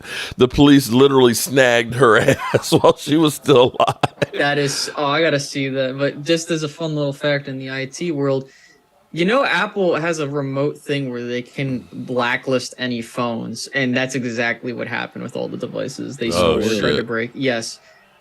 Oh, So So you all that stole for it and you nothing. can't use it. Okay. well, I know that from experience because I had to deal with because I work in that field. So if I'm selling, if I was selling a phone to someone or recommending it, and they're like, "Hey, why isn't it work?" I'm like, "Oh, it looks like East, Apple has this blacklisted." Oh, Sorry, East bro. Side, there's actually been 2 Super Bowls in Houston. The very first one that I went to, I believe, was in 2004 in Houston. And the stadium's not bad. It's not bad. That was when Janet Jackson had her top pulled down by Justin Timberlake. And I remember sitting up in there. Green. Marley Green, shout out for the super chat, man. A long season will improve will improve the Cowboys, said Mark. I agree with you on that one. But I remember looking down and saying or looking at my wife and saying, did I just see a tent? She's like, what? I said, I think I just saw a tent. Janet Jackson. yeah. Excuse my Yeah, language. But that's what all was? good, yeah. But I tell you what was even funnier. But you didn't know this at home. At halftime, okay, halftime ends, and there's a guy down there dressed up like a referee. He slips out on the field, pulls his clothes off, and starts streaking. Oh my god. And he got tackled and carried off the field. But it wasn't seen on TV. It was just a strange Super Bowl. Of course, it was in Houston, so what else do we expect? I'm honestly shocked that Dallas has not gotten a Super Bowl opportunity still. No. Given how many times they've rotated. After- Not that I can After that pooch screw, Yeah, oh yeah. oh my, that was, I hate to say it, that was the worst experience because everything was spread out so far from where the stadium was, all the different Really? events, and then you had the ice storm that came through. You couldn't go to the stadium until the day before, and then it got hot. And Jerry Jones tried to build all these new seats and stuff in there without getting the permits on it. I remember we had a VP from the NFL that was riding over with us, and they're getting texts from the NFL basically saying, turn your tickets in. And he turned his phone off because they were short like 10,000 tickets that were sold. And so all these people who had paid for tickets in these seats that they couldn't have were watching it in a tents. It was just not a good experience. I will honestly say the best place for a Super Bowl is New Orleans. Because once you get into New Orleans, everything is right there. You can walk to the stadium, the casinos, the hotels. They are used to having masses of people.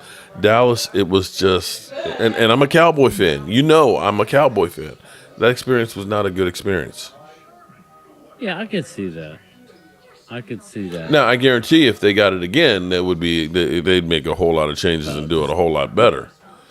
But that first go around was not good. They'll get it eventually, but he's gonna, they're got to be in the back of the line. A Coyote asked Space Cowboy me, "Do you work in IT?" Question mark. Now, I will Yes, tell I you do. another one that was interesting. Kelly, shout out to Kelly. Kelly, I wish I had my bell. Ding, ding, ding, ding, ding, What's ding. up, Kelly? Our Cowboys need a new home away from home. You're right about home away from home. Yeah, that wouldn't be a bad idea. Minnesota was interesting because once you get downtown Minnesota, you can just go from building to building to building to building because they have tunnels that just go through everything once you get downtown.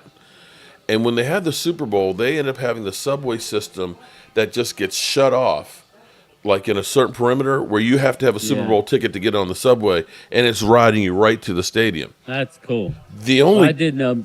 the only remember East problem Stayed is in either end of that mall. when you left the stadium, getting back to the subway, it was like -6 outside. and it's everybody leaving at the same time, so it's like a herd of cattle, and you're trying to get there, you froze your ass off leaving. But by that time, the NFL had gotten all your money, and they didn't care. That's crazy. So, hypothetically, and I know I shouldn't say this, Brian, but if by chance, somehow, the stars aligned and the eclipses and everything else, and the Cowboys were to go to the Super Bowl, and I'll say this to you, Space Cowboy, too, what would you do to get to Vegas? Well, What would you be willing to give up? oh my God. Not much, man. I ain't kidding. You know, Look, I just ain't giving up shit. I just set up. Listen, I already made a big purchase getting set up for my wedding in 3 years. So I'll probably. I mean, I could get to Vegas. All I need to do is get. Wedding, or seeing your Cowboys playing a Super Bowl. A wedding, okay. Yeah. Unless I had an in, it's just not worth it, man. This is what's not worth it. Just to pay all that money, thousands of dollars for a ticket. Unless I just don't it, man. It's I've been to many, get ahead. no, you're good. It's just $20,000. Possibly 30 upward. Okay, now that's that not worth it. Yeah. that would be way above board. I mean, I've seen $5,000-$6,000 tickets and things before. 20? I would pay five. Like I can do that. That's fine. But because I can understand. All right, okay, I'm thinking because of the Cowboys, there's the Cowboy tax in Vegas. So you're gonna have that there. I mean, I would be honestly, I've been to enough sporting events in my life to where I'm not trying to sound. I like being there, but. Oh, you definitely, if nothing else, just being in the Super Bowl city, because there's hundreds of thousands of people that are going to be there. Saying. I don't even have and especially to go Vegas. To the game. I don't have to be in the stadium. I mean, I just don't. I've seen enough games that that's not going to make me feel any better being inside the stadium. Yeah, it's cool and all, but if I could feel the vibe of the city and then go watch it somewhere, that would be fine too. I don't have to go into the game. I mean, it would be nice, I guess, eventually to see the whole pomp and circumstance, and just once in my life. But I don't have to. It would be so miserable though if the Cowboys were on the losing side of it. That's what I mean. You know what? There's a lot of pressure. So miserable. I'd be okay with it. I would seriously. Having been to some Super Bowls, I'm not trying to brag or anything like that, but having gone to Super Bowls and not seeing my team in there. I've seen Tom Brady win the Super Bowl too many damn times. And I tell you, although I will say I would have hated to have been an Atlanta Falcon fan. That Super Bowl was crazy because that Super Bowl, you could literally feel the change in that game because the Falcon fan base was going crazy. They were all excited. New England Patriot fans were cussing like sailors and stuff. And then New England started coming back. And then the New England fans started really cussing like crazy. That was a crazy, crazy Super Bowl. Just seeing that whole comeback and stuff. So I guess being on that other side of that one would be really painful, but still at least say, hey, we were there. I wouldn't mind going to the Super Bowl. It doesn't seem to bother the Eagles that they lost. I would be happy just getting together with some people and I got more. Jared Goff just can't seem to do anything wrong tonight. Jared Goff, yeah, throwing off his back foot. He had that one interception. We were talking about Laporta during the draft process, and Laporta's he's one of the better ones that came out. Yeah, wow, such a boring answer. Sorry. Okay. Well. I'll sell my house and live in my truck, Brad Harris. Well, I kind of have, at least I haven't checked recently, but, a couple of years ago, it used to be, honey, if the Cowboys ever go back to a Super Bowl, I don't know what we have to do, but I have to go. And I think that's one of those things. It's kind of like, your hall pass. You know what I mean? Everybody has that hall pass. That I think if my hall pass, I don't Well, even. that reminds me. Okay, okay. If you had that opportunity, all right, it's okay. Have you heard Yeah. anything about what you were talking about, Mark? I don't want to like bring it up, but it's doing work. Actually, I haven't talked. I actually need to call him about that. My wife was asking me. She goes, "You would really have to do that." I'm like, "Yeah, I know." Yeah, that would be one of those ones that, yeah, I would definitely. I mean, you see, would have I to. travel and do work and stuff on there. In fact, I'll give him a call tomorrow and see about that and see if he's still buying the place. Yeah, well, we'll tell you off airspace. If this goes down, it'll be fun. It'll be real good. Okay. But, I That's just, all good. I keep forgetting to ask him, and well, he was supposed to get back in touch with me after he bought it, and was because there was some preliminary work that was going to be done on it, and then he wanted me to come down and finish it off and stuff. So yeah, let me know. About it's one of those times that being a carpenter and a woodworker and stuff comes in handy. Oh Yeah. boy. Yeah, we'll be sitting pretty in a club box at AT&T. I'll take that. Yeah. Anyway. We'll work for tickets. Yeah. Like literally, I'd work for free for Jerry Jones if I can go watch the Cowboys. Shit. Like shit. Like I don't know, but I mean, it would depend because I think the problem for me is I'm very much so like I need to see the numbers before I can make a judgment call. And like the fact is I don't know I'm just guessing 10,000 because I think I forget how much it was last year, but I could see some tickets going for 5K. But I'm thinking the Cowboys. It's Las Vegas. Well, if it's a secondary market, here's what's crazy. The very first Super Bowl, Reven S, shout out to Reven S, they should have the Super Bowl and the Rose Bowl again.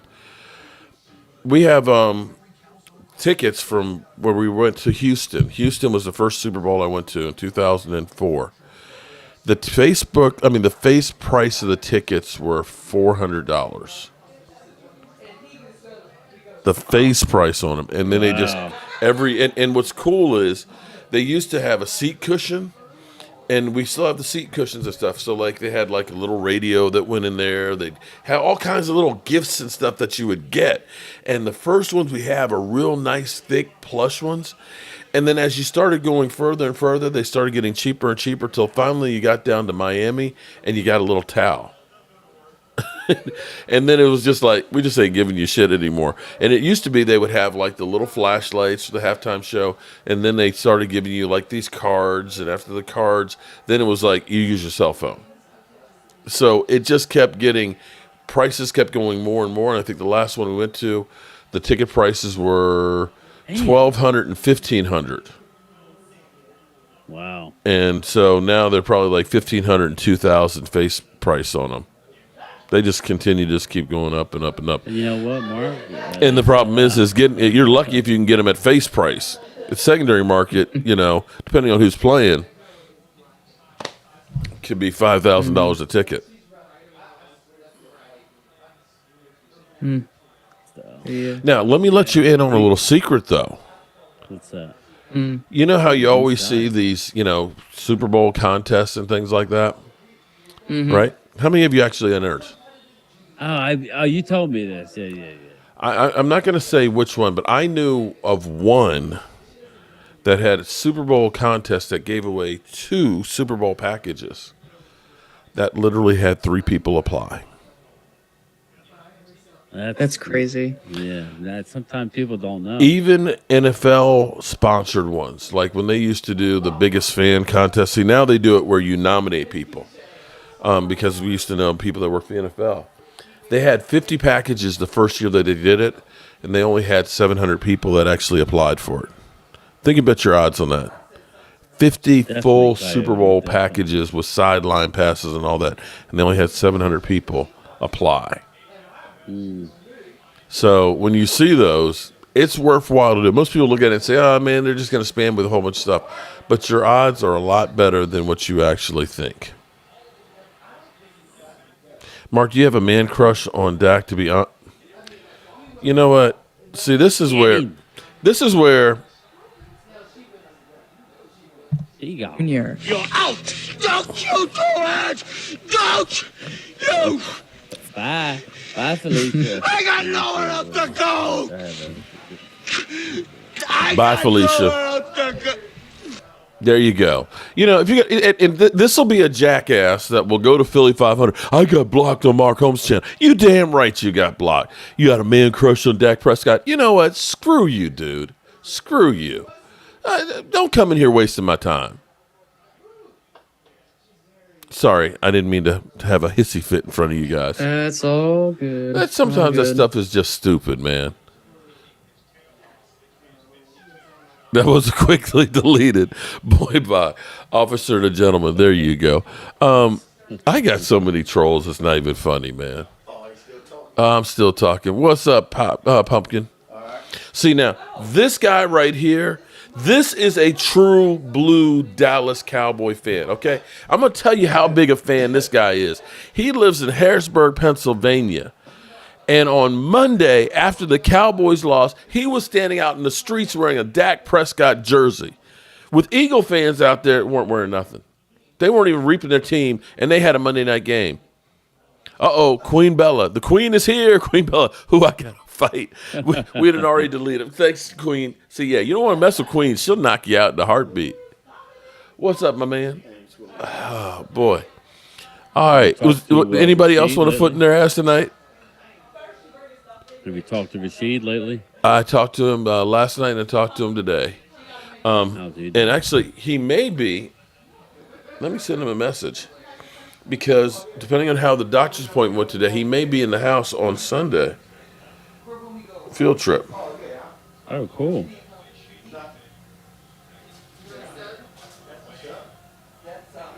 And I figured out what I'm going to do for a sub this week. We're going to have a beer battered codfish sub. Wow. Yeah, that's going to be good. You gonna do a little lettuce and tomato? Actually, I'm thinking about a little slaw with the tartar sauce. Yeah. Yeah, a little homemade tartar. Mm-hmm. Interesting.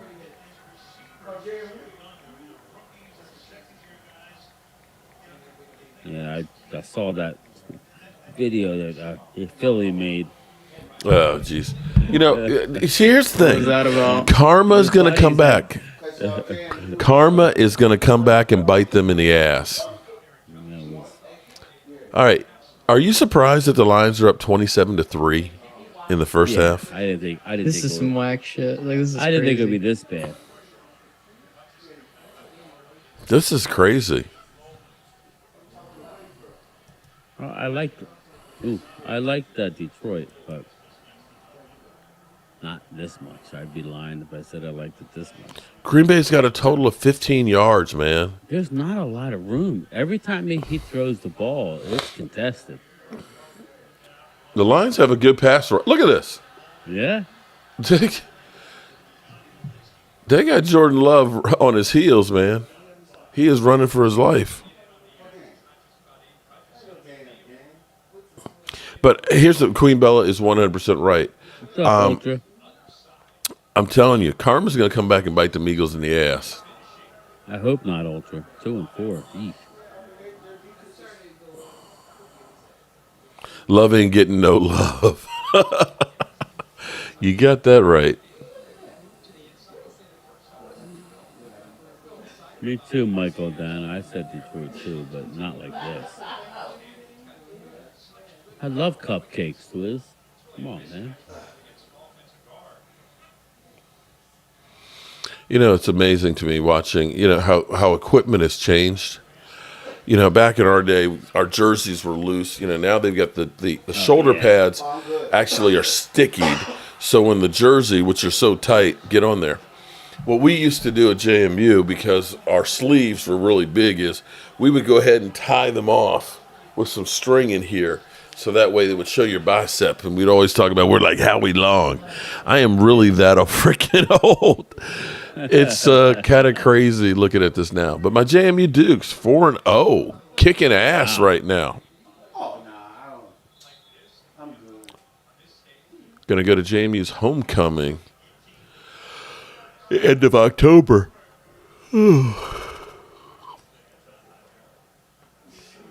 Who they playing? I can't remember. Huh? Well, I can't remember. All I know is I'm going at homecoming. My friend Allie here, actually. Tyler, what's up, my man? My friend Allie here that I'm working on her house, she also went to JMU too. She's actually in the JMU Sports Hall of Fame. Basketball. Basketball, nice. Yep. But you know, Mark, the conversation, even if we beat New England, will still be they lost to the Cardinals. You know what, Mason, I'm fine with that. Who cares? It doesn't it doesn't matter what the Cowboys do. You know, if you beat somebody, oh well, they'll find a reason why you beat them because they're just not really a good team. You know, I'm not gonna allow anybody to take my fun away from watching the Cowboys. I'm gonna enjoy every win. I'm gonna rip them when they lose. Yeah. Move on. Exactly. I can't allow these people to say, "Well, it doesn't matter until you get to the playoffs." I understand that, but football comes and goes, man. It comes and goes so fast. We're already, after Sunday, we're a month into the season. It's crazy. It'll be over before we know it. You know? Do you remember how bad we played against the Commanders last year? That last game of the season? No. And then how we played the next week? Yeah, exactly. That's another thing is the Cowboys haven't had back-to-back losses, I think, since 2021. I think. And they have a 9-game home winning streak. So right. So I think we're which is actually fine. Oh wow. Oh, they're killing Love.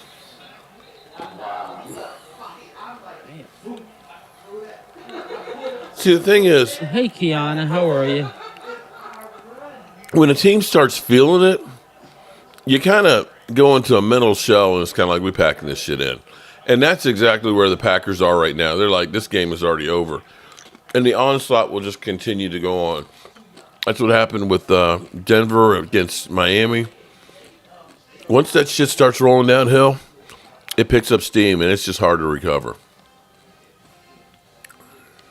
Black and Blue TV said, we let Sam Howell beat us, and Buffalo exposed them. Yeah, it's the NFL, man. I mean, these guys... The only thing reminds me of how Murray going to the E-Girls, he got nothing.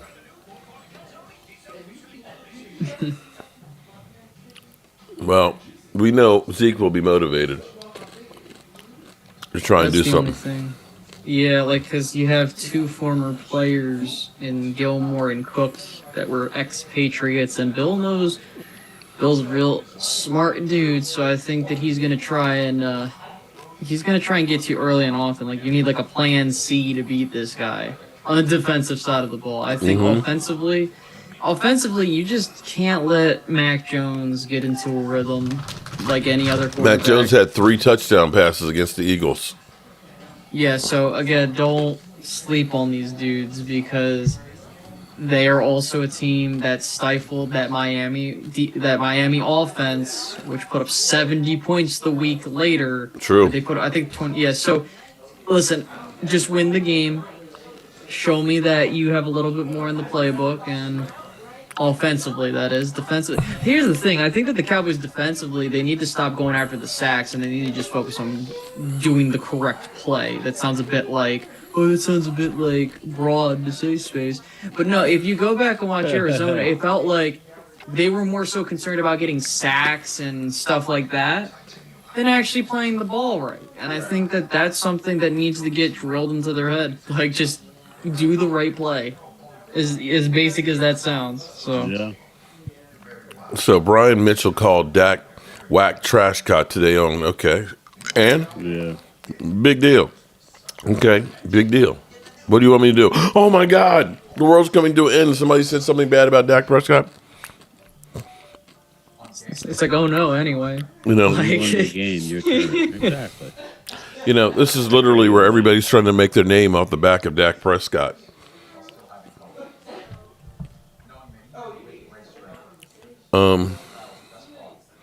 Hey Thomas, okay, maybe we can meet for a drink or something. Oh, Shooky. Here we are, Match.com on Jobu Sports Report. Go get it, Thomas. In the house. Sit me up, I'm ready to kick a little ass. You know, I tell you what, the ladies on this channel take no shit from nobody. Angelica Barone and Queen Bella will knock your block off in a minute. Commanders have no reason to talk. Yeah, especially the way Sam Howell played this past week. But maybe they rebound and beat the Eagles. That would be something. I think that the Washington defense is for real. So I think we'll see. I mean, we shall see. It'll be a good matchup between the Eagles O-line and the Washington D-line. So, I think in order for the Eagles to win that game, they're going to have to pass the ball. I know Hurts made a couple plays the other night, but that was because he had all day to throw. He took some hits, too. The Coyote says, Mac Jones doesn't run. We will be fine against him. I agree. I definitely agree. Yeah, that's going to be a huge focal point, actually, for these next 3 games because you're not facing a mobile quarterback. And I think that that's going to play right into your hand. I think, the next, I believe Jalen Hurts is going to be the next mobile quarterback that we play. But I got to just double check. I think. Well, you got Herbert. I don't know. I don't think he's a mobile quarterback. Yeah. Like, he's just kind of like... Oh, sorry, Mary Lon, I didn't know. When you said we should have a drink or something, that sounded like bow, chicka, bow, wow. Okay, sorry. Yeah. I didn't know you were family. Okay. Yeah, I'm looking at this schedule. Look, Queen Bella's like, I sure don't take any shit. Test me. She looking for a fight. Mac Jones is terrible with our pass rush. Again, he got 3 TD passes against the Eagles. But then again, Kirk Cousins had 4. So there's that. Yeah. I think that's the real thing here is you're going to see in the next probably... This is an important because we're getting close to this week. So yeah, you're right. It is the Eagles after the Chargers. Yeah. Yep. I mean, this isn't important. The Rams and then Rams and then the Eagles. Got it. I think we have our bye, then we play the Rams, and then okay, that makes sense. So yeah, I mean, you're gonna be dealing with no mobile quarterbacks for the next couple of weeks, which plays into your defense's hand. But that doesn't mean you sleep on Philly, because again, the team you're gonna be playing in that week is gonna be different than what we're seeing now, and that applies to us too. So I would say that this is an important 4-game stretch for the Cowboys to say, hey, we're here. Because you have a huge game again. Listen, regardless of the what happens versus the Patriots, win or lose, 49ers is big. Because if you win the game versus the Patriots, you have a huge tiebreaker game coming up. And also, that could be a massive springboard game for you. Getting off, going to Santa Clara, beating San Diego, beating San Francisco, and showing, hey, you know what, we're here. We heard the shit talking after Arizona. We're here. You need that. But if you don't, that's a problem. Again, you gotta take care of business. And then I know people were talking about, oh, we miss Kellen Moore. I don't know, but that's just I don't. I still think that they still have some more kinks to work out on the offense. I just don't think that they've had enough time just yet. It's still, to me, early for people to write this whole thing off. Brandon Cooks is still new and hasn't really gotten into a stride yet. You got rid of Zeke. You've got kind of offensive line that's literally been in flux every week. We've had a different starting lineup, and that's where I keep saying that maybe Tyler Smith going back to tackle will at least get you a little bit more cohesion than what we've had right now. Blake Brider. Then you also have very young tight ends that are just catching their stride, too. He has a question for you, Mark. You got a super chat. Will you ever work with Cop Bizzle? Who? Your super chat. Who? It says Blake Brider. He's $1.99 super chat. Will you ever work with Cop Pizzle? With who? You. Pizzle. I think that ship has sailed. Nothing wrong. I mean, personal against Cop Pizzle or anything like that. His brand is his thing. He's the wrestling, in your face, trash talking, and that's just not my brand. It's not me. So he can do his thing, and I'll do my thing, and we'll both be good people. How's that?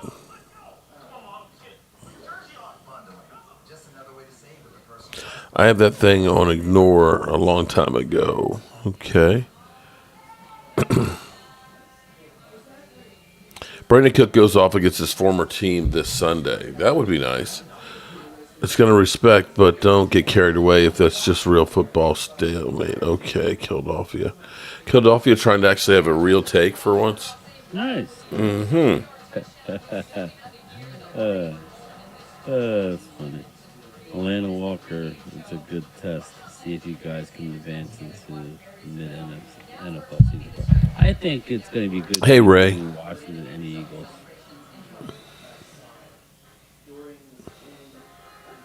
Cowboys aren't on the Winers and Eagles level.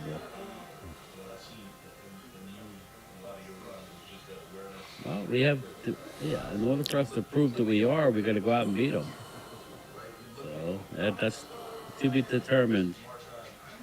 I mean, either way, even if we were still undefeated, the topic of conversation would go, oh, the Cowboys haven't played anybody Right, yet. exactly. Like, dude, I hear the same shit every year whenever we have a decent going early on. Oh, you guys haven't played anybody. Then you play the team and then they have their coming out moment where it's like, hey, we're here. You got to respect us. And they're like, well, it's like, It's about time. Choke in the playoffs. Yeah. well, it's a long season. I mean, I'm more concerned about taking it week by week, taking care of business, and letting the chips fall in place. Don't just take control of your own destiny and do your thing. Don't do this nonsense where we're like, oh, we gotta hope this person wins and this. I don't want that. Mm-hmm. Yeah.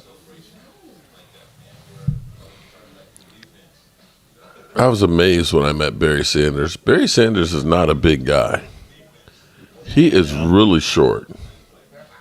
But his legs, man. Yeah. And his speed.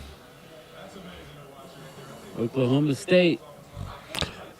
He's a banana ice pops. What's wrong with me? This offense better get cooking soon. Book it.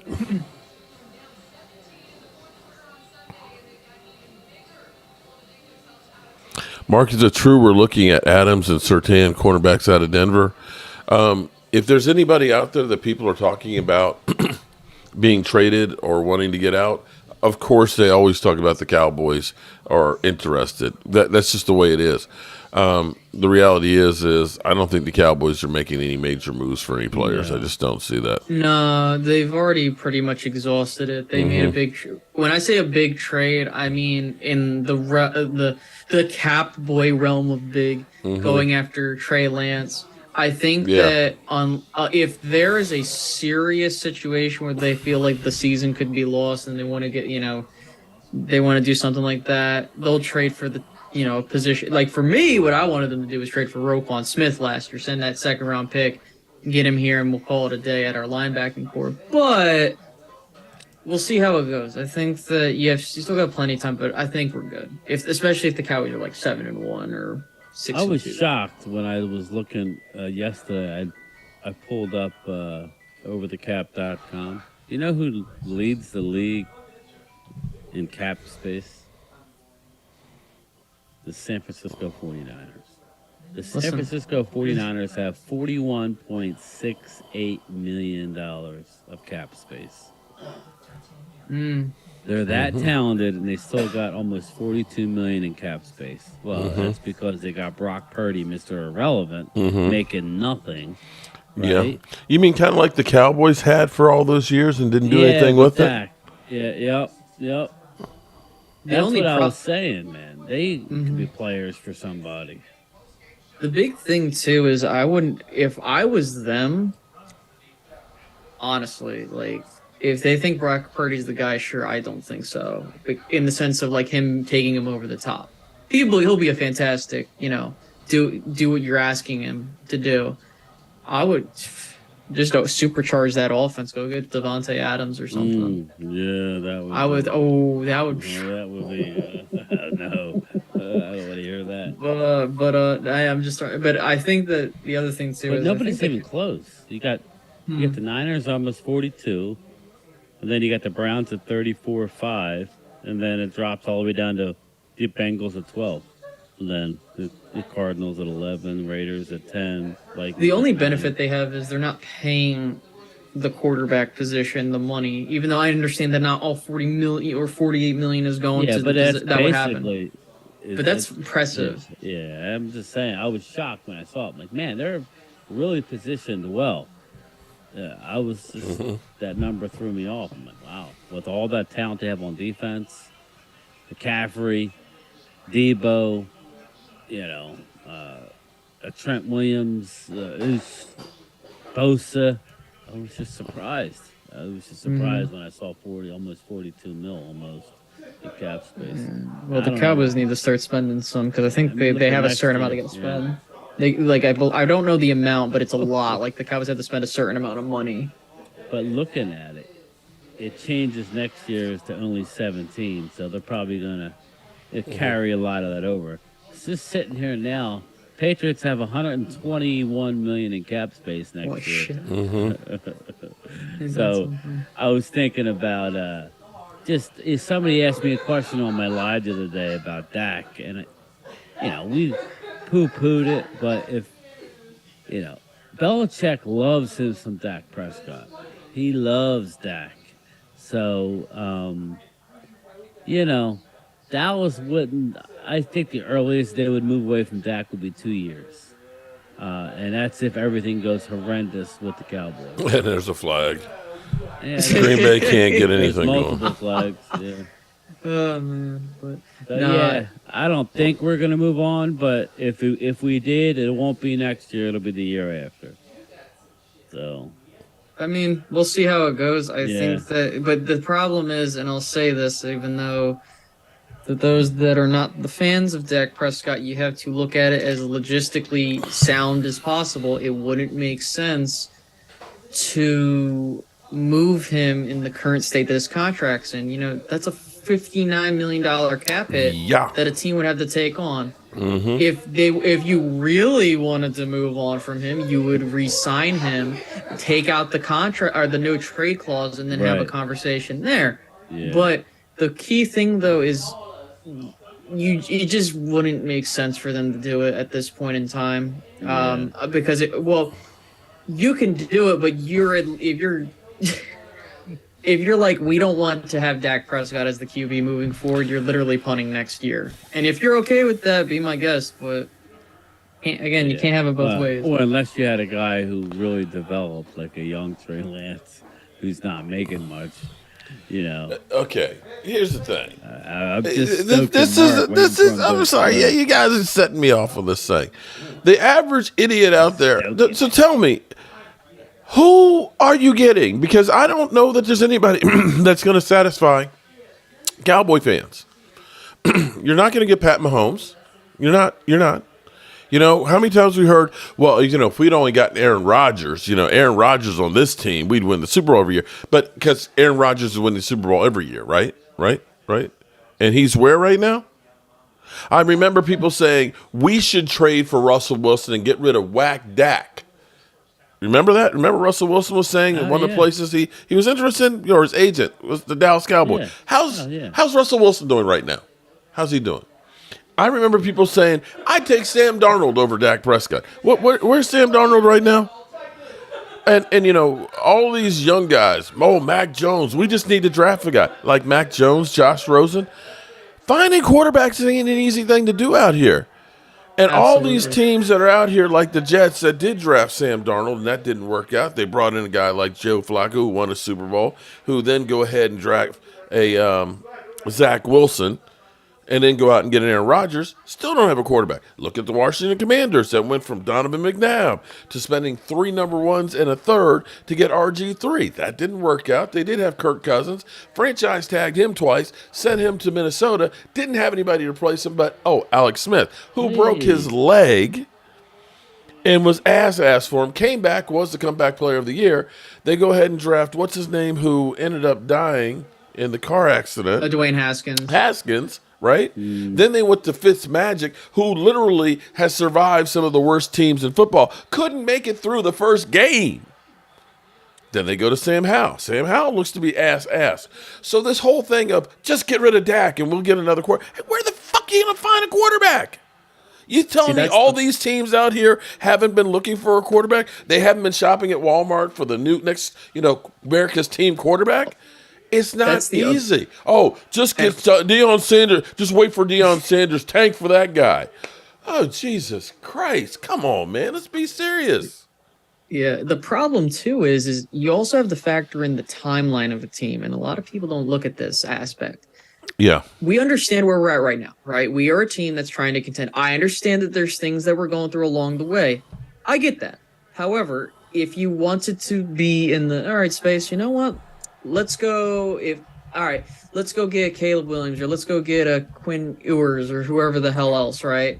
Well, you would have to give up that draft capital, or you would have to literally suck.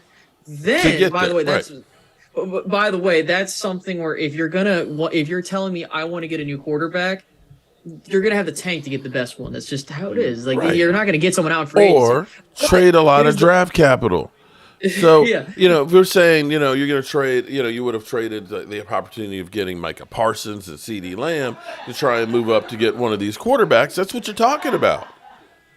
The one thing you can look at the Cowboys and say is they've been pretty good at drafting guys in the first round. Mm-hmm. But we also got to remember, here's the thing. What I do, Elena? Oh, the timeline, right? Like, so you can get a guy like a Caleb Williams or throw whatever draft prospect you think, but they could take time to become the person you want them to become. Mm-hmm. And so what happens? You have guys that are the rest of your team gets old, and then you kind of have to go back to the drawing board, or maybe the dude doesn't pan out. It's a lottery ticket in essence, and you're just going to pray that the lottery ticket works out. Also, we got to remember the Cowboys front office has a particular style of quarterback they like.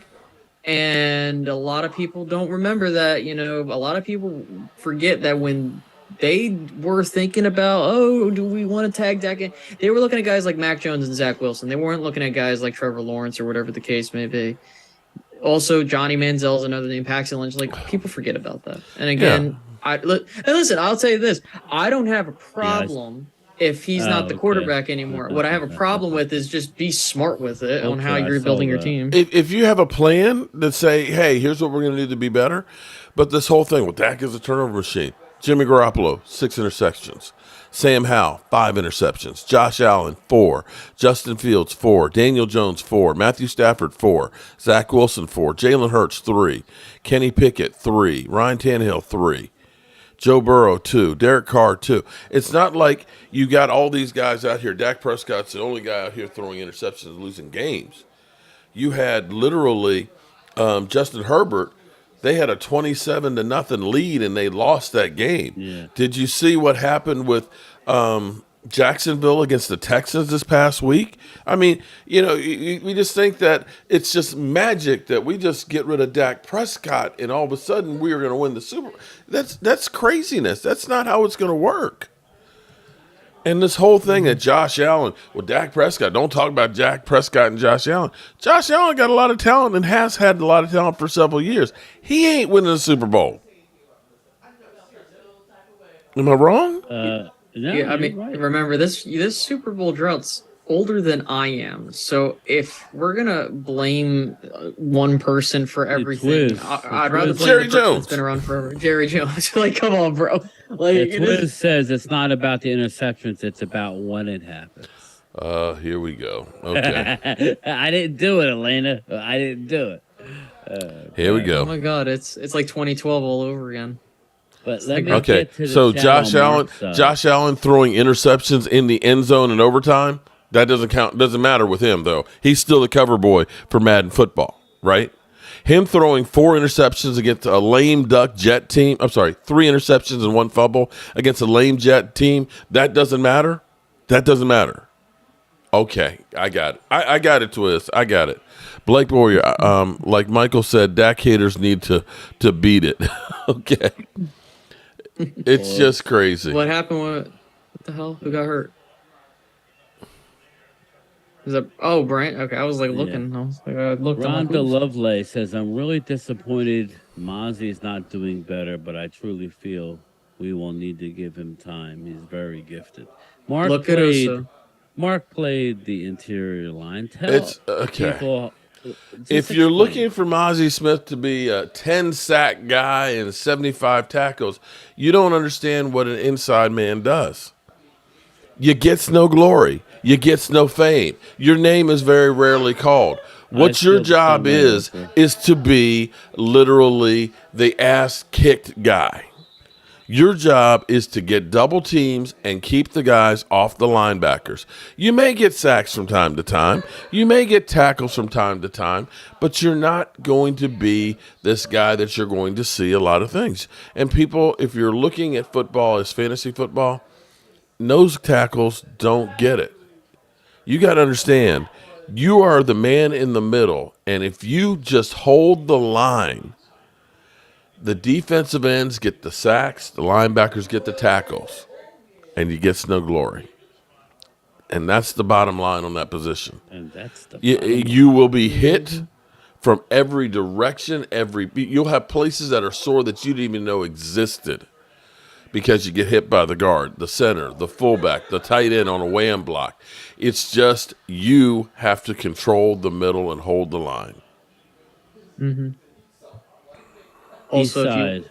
if you want a prime example, look at Osa. Osa took years to turn into what he is now, and I think that Mozzie has the ability to get to that point. But So, see, here's the thing, though. Let's see, you're not comparing apples to oranges here. I mean, you're comparing apples to oranges.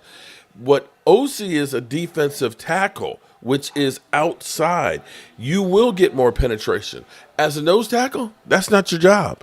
Your job is to hold the middle of the field. You're not the man that's going to go. Like I said, I got cussed out by the coach. I ended up making a third down tackle Ooh. in the backfield that got the other team off the field. I came off the field feeling great. The coach ends up cussing me out because he said you left the linebackers to dry. But I'm like, Coach, we stopped them on third down. He's like, it's not your responsibility. Your job is to keep the linebackers clean. You went ahead and showboated and went upfield, made that tackle. You let your linebackers get killed. That's the way it is in that position. East side says C.J. Stroud is the offensive rookie of the month. FYI at Mark Holmes. Okay. And what's the I record there? like me some C.J. Stroud. I think he's actually played. And the Cowboys have interest in him.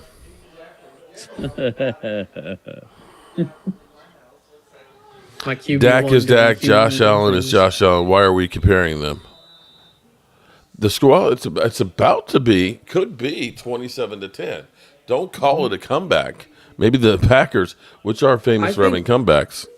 I think the thing is just matching energy. I don't think Josh Allen should be held on a pedestal just because his team had one championship game run. I would say the same thing about Dak Prescott. Like, dude, like you can't. Like again, I just want energy matched. You can't just go out. That's it. Like again, like I don't think Josh Allen's all that. The only reason people think he's all that is because of realistically one playoff run where he made it to the AFC Championship game before he got blown the hell out Yeah. by Mahomes, and the one good game that they had where it literally went to overtime and shit. But Yeah. again, like listen, like I understand. Like listen, Willie Baxter, what's up, man? I know that Dak Prescott is not a Mahomes or a guy that's literally going to be an alien and put the team on his back. That's understandable, but you know what? It's the team's responsibility to understand the guy you have and make it work. Don't make it harder for him. Like that's stupid. That's stupid. Like a guy like a Mahomes comes across once in a generation. You're not Right. going to find that. So again, Dak Prescott is capable of doing the job. Has he done so yet? No, I understand that. But again, it's a team sport, and we'll see how things go because you can see. I'm going to just use the Eagles as an example here, as much as I hate to say it. The Eagles have done a fantastic job playing complementary team football.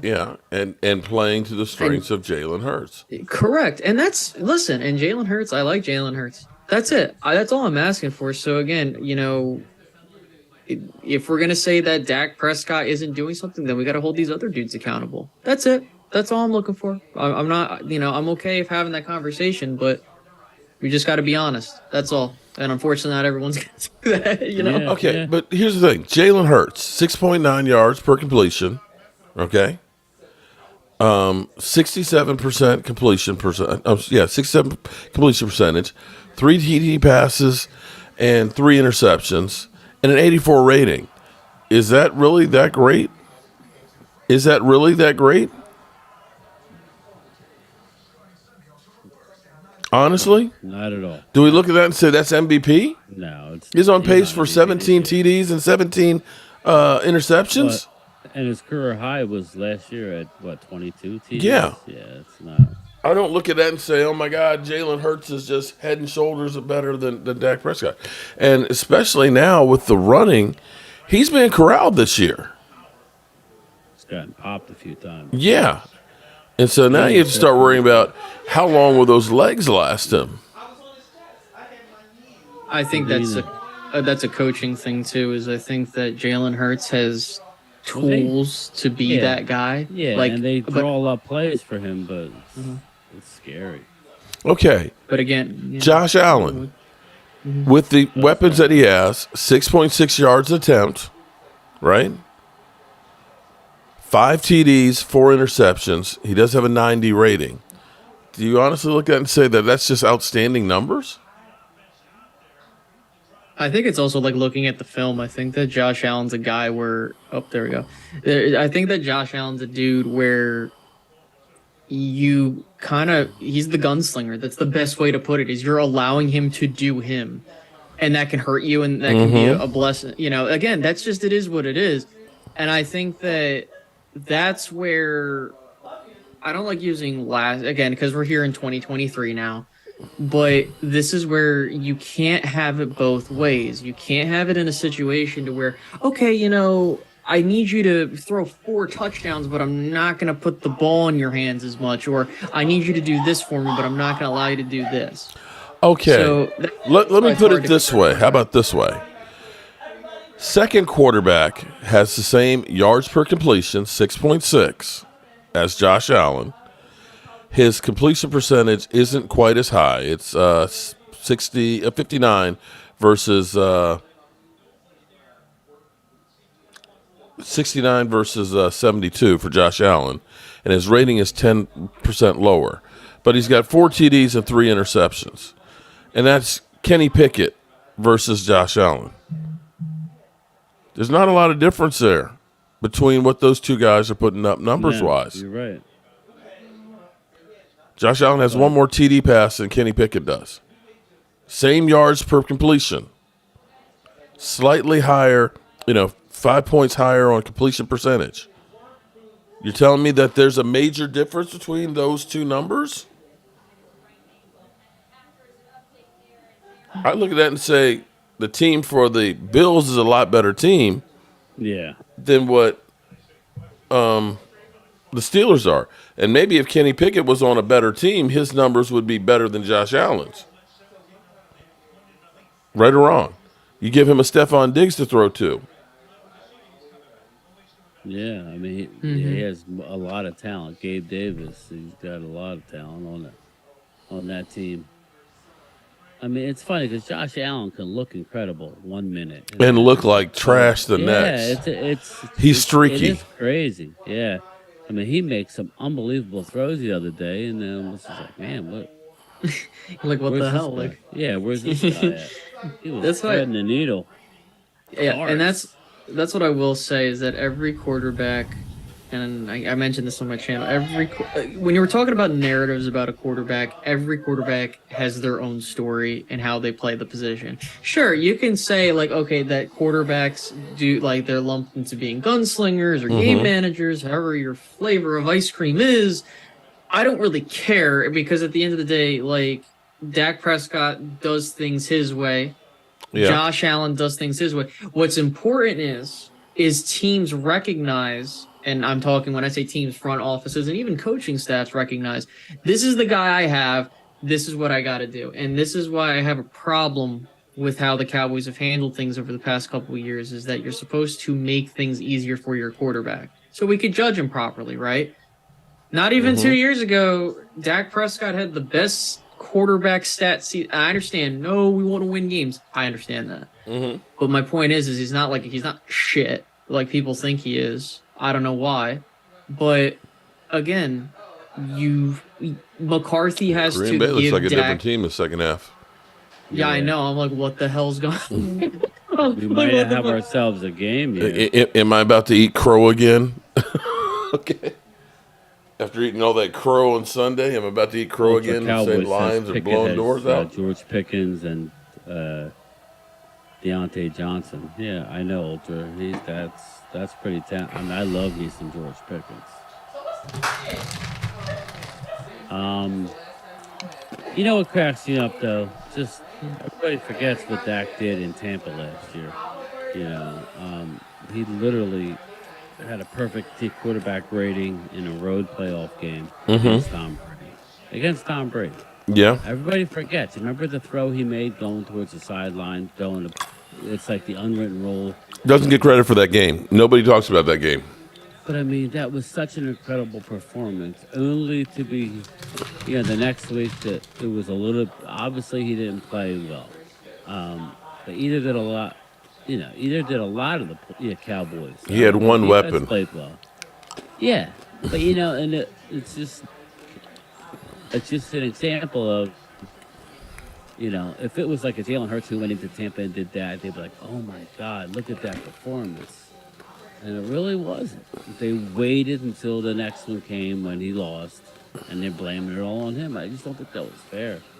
I was watching that game the other day, because I have it on recording. I'm like, man, he was unbelievable in that game. I just wish he could bottle that, man. Yeah, I think that the key thing here is letting him do his thing. Again, he has what it takes. I just think the thing is that last year we know what happened. Of course, this year I think it's more so you have to understand how your team is, and I'm talking about McCarthy, your play caller. Like, let him do his thing, man. Like, you can't, again, and I'm just being honest, I'm not saying this because of Dak. I say this with any quarterback. Listen, I want my quarterback to have the ability to have a little bit more leeway, because if I could see what he can do, right?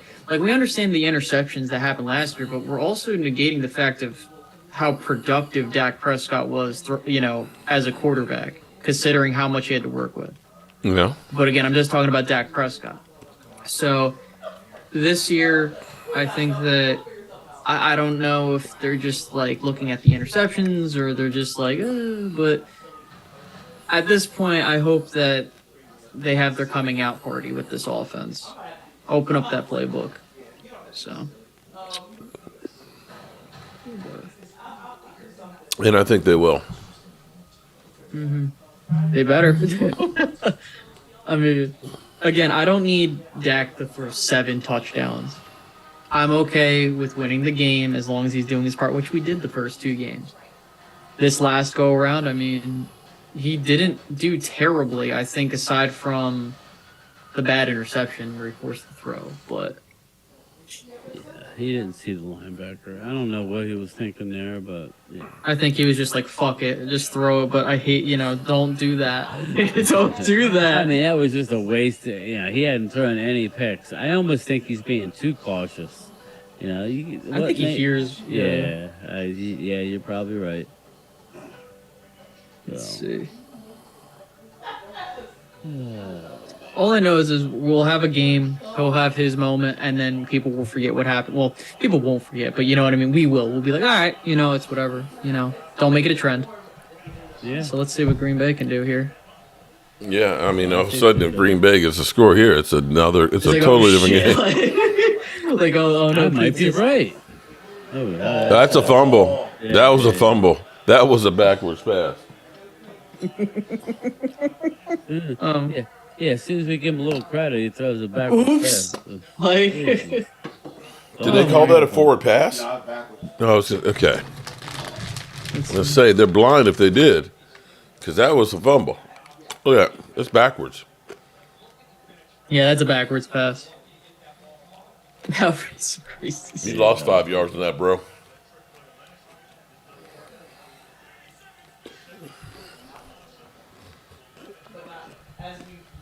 Second and 21. Man. Just run the ball like Dallas did last week. No, we're Second not, and 21. don't do it. Don't just throw. Okay, 3rd and 21. Yes, that's one of those situations where you try and get 9 to 10 yards. Mark Holmes for president in 2024. Oh, shit. Robert Dredden. Hell, we're I got too many skeletons in my closet, bro. No, thank you. Yeah. Nope. Sleepy Mark. No, thank you. I don't want that smoke.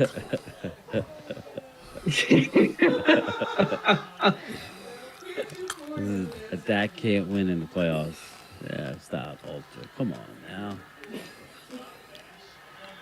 He did Short. win last year. We just got them talking about it. He had a great Bro, like this performance this isn't Madden, bro. Like where it's like, oh no, this person let us down. Let's trade him for someone else. It's not how it works, fam. Oh, just trade Dak, trade Dak, trade Dak, trade him for Sure, what? you know. Sounds good. Sure, trade him.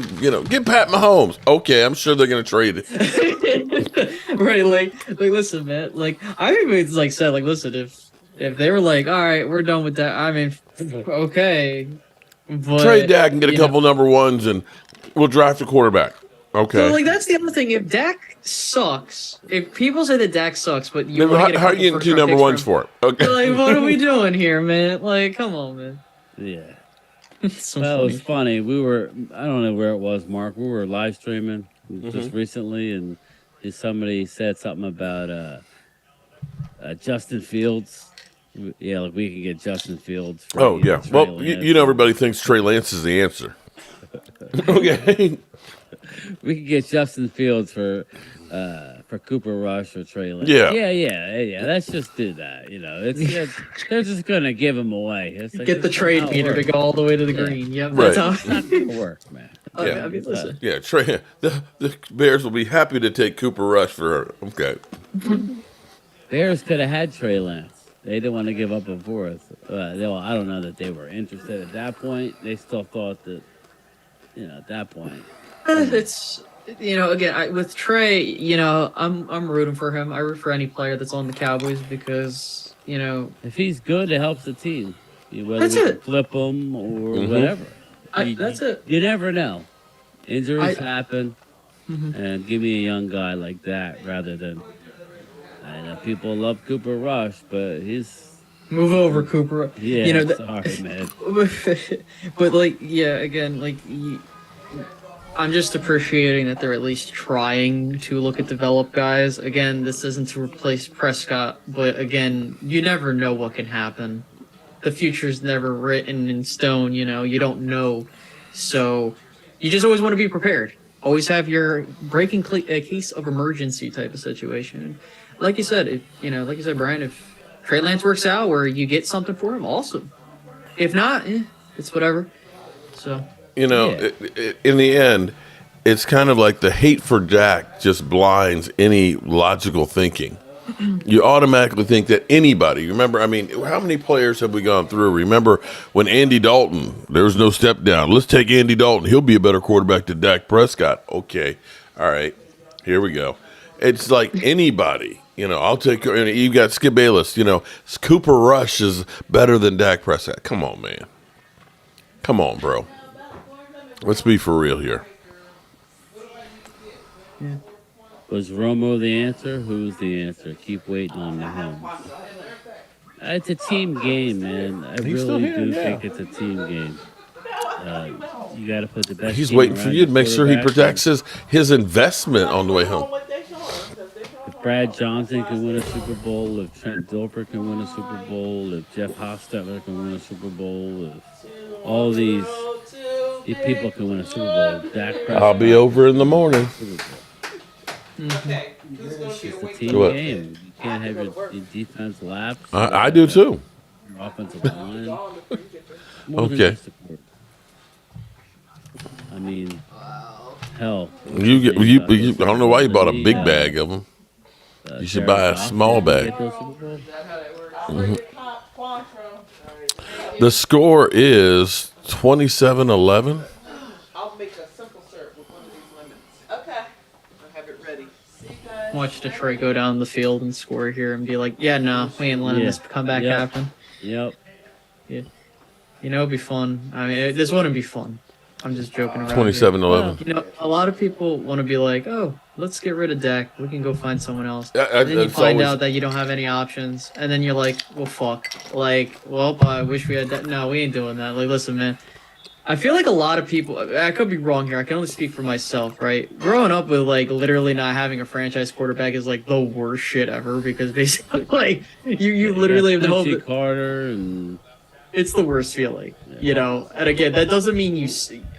trust me, I'm the last person to be like, yeah, I'll settle with it. But again, you had to be Space real, Cowboy. like... Space Cowboy. You know, I'll give you an example here. Think about the Commanders deciding that, no, we don't want to pay Kirk Cousins. Okay? And I'm not saying Kirk Cousins is an incredible quarterback or anything like that, but here's the thing. You look at the years that Kirk Cousins has been with the Vikings. 30 TDs, 10 interceptions. 26 TDs, 6 interceptions. 35 TDs, 13 interceptions. 33 TDs, 7 interceptions. 29 TDs, 14 interceptions. This year, 19 TDs and 2 interceptions. Now, think about in the time that the Commanders have gotten rid of Kirk Cousins, all of the quarterbacks that they have gone through. Right. Okay? Wouldn't they have been better off holding on to Kirk Cousins? Think about what Carson Wentz was doing last year in that team. You're going to tell me that with that team that they had last year, if they had Kirk Cousins, who had 29 TDs and 14 interceptions, wasn't better than what they had? But that's what we're talking about. And you look at that. You went from Alex Smith to Dwayne Haskins to Sam Howell and Fitzmagic, you know, and the Colt McCoys. They have literally tried everybody and their sister. That's what you're staring at. People don't remember after Troy Aikman all of the quarterbacks we went through before we got to Romo. It ain't easy, bro. It ain't easy. Now, it's not like, you know, Green Bay, you know, they went and had Brett Favre and they had Aaron Rodgers. They knew they had somebody on the bench that could take over. And they kind of felt like that with Jordan Love here. At least they had something in there to go to. We ain't got nothing to go to.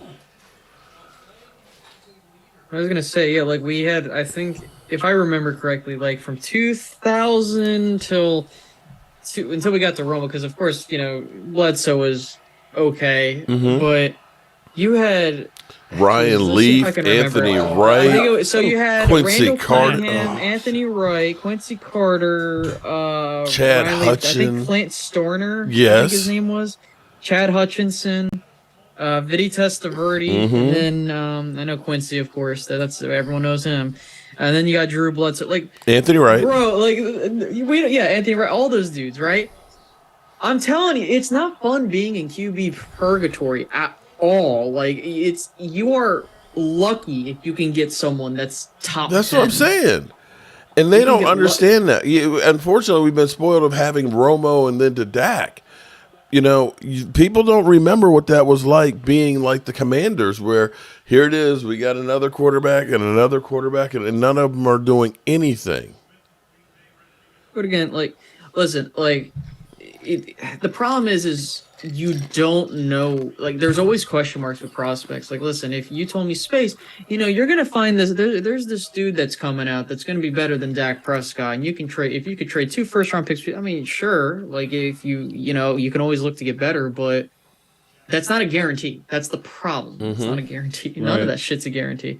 I mean, it is what it is. You could have somebody like Andrew Luck, who they said was generational, which he was good when he was healthy, but you looked at his career, his potential was never realized. That's the failure of a front office. Like, that's a telling tale of, that's what happens when a front office doesn't back up their QB. True. You could fuck someone's career up. And that's why that sucks. So either way, Dak Prescott's the dude until otherwise noted. I will be supporting Dak Prescott until otherwise noted. If it's someone else, I'll be right behind their back. That's how it should be. I think that we should be directing our energy. Again, you don't have to. Oh, space. Listen, man, we have other shit to deal with. Like, I just want. Listen, if we just have to take it for what it is, and if they move on, cool. If they don't, whatever. I'm still gonna be a Cowboys fan through and through. That's so. the thing, but Okay. No one wants to Which is, listen. let me ask you this: which is harder, finding a franchise quarterback or finding some help to go around a franchise quarterback? Be it some good offensive linemen or a good running back or wide receivers.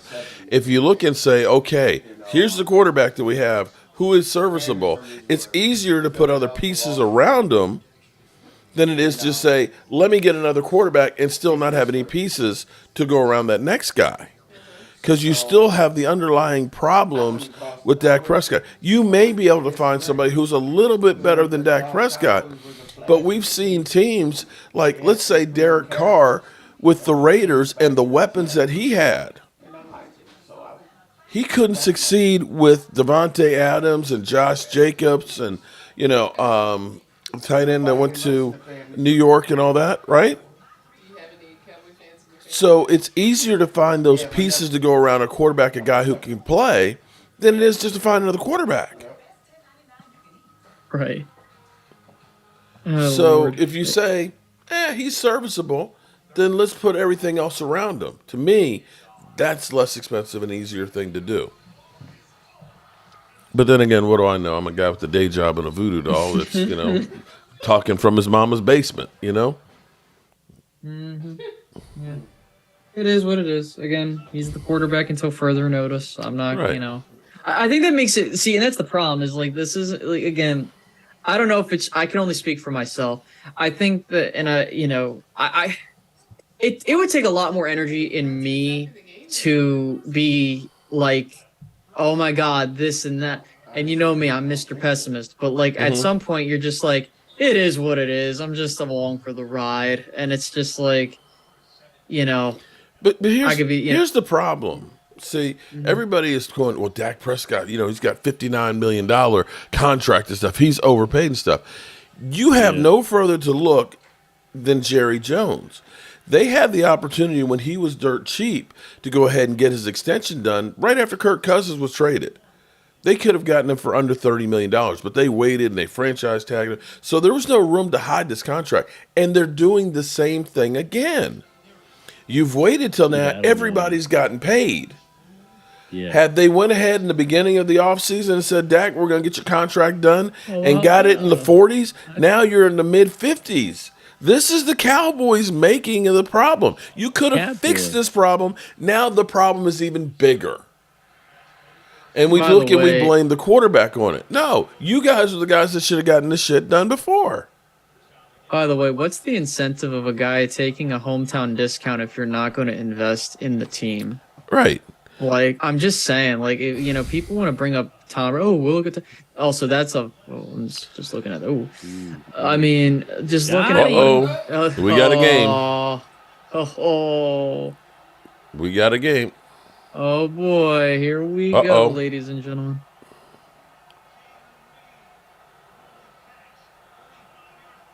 Wow. Wait, this is some crazy. This is crazy. Some crazy shit. Holy hell! But here's the thing. That was a nice guess. Holy shit! So here's the thing. People say that we can't do anything because of Dak Prescott's contract. You had 3 years where he made $680,000. Okay, you see what San Francisco's doing with Brock Purdy right now. Right? We didn't do that. We didn't do that. His fourth year was only $2 million. So, like you said, if I'm Dak Prescott, if you didn't bring people in when I was only making less than $1 million and I had, the punter making more money than I was, why are you going to make money if I take less money now? Are you going to invest in the team? Again, it is what it is. I just think that it's Logan. It's not smart team building to not sign guy. Like again, like by the way, the Cowboys could have easily been like, yeah, Dak's not our guy. Which again, I would have stood by the decision. But again, that don't invest, throw money at a guy you're not willing to invest the time into. That's all. That's just my fundamental belief. If you feel like I don't want to have this guy on my team because I just don't think he's it, then don't do that. That's it. Well, here's the thing for Dak Prescott. He's in a no-lose situation. You think that he would be unemployed? You don't think that somebody else would want to get Dak It's not Carson Wentz here, okay? The best thing for him would be for the Cowboys to release him and let him pick the team he wants to go to win a Super Bowl and be Peyton Manning. He's going to be okay regardless. He was close, I think. The year before he signed the deal, if I remember, this is when we were like not sure. Mm-hmm. The Colts are ready to throw money at him. I know it's the Colts, but dude, like there are teams that will throw money just to get someone who can be that. I mean, dude, that's it.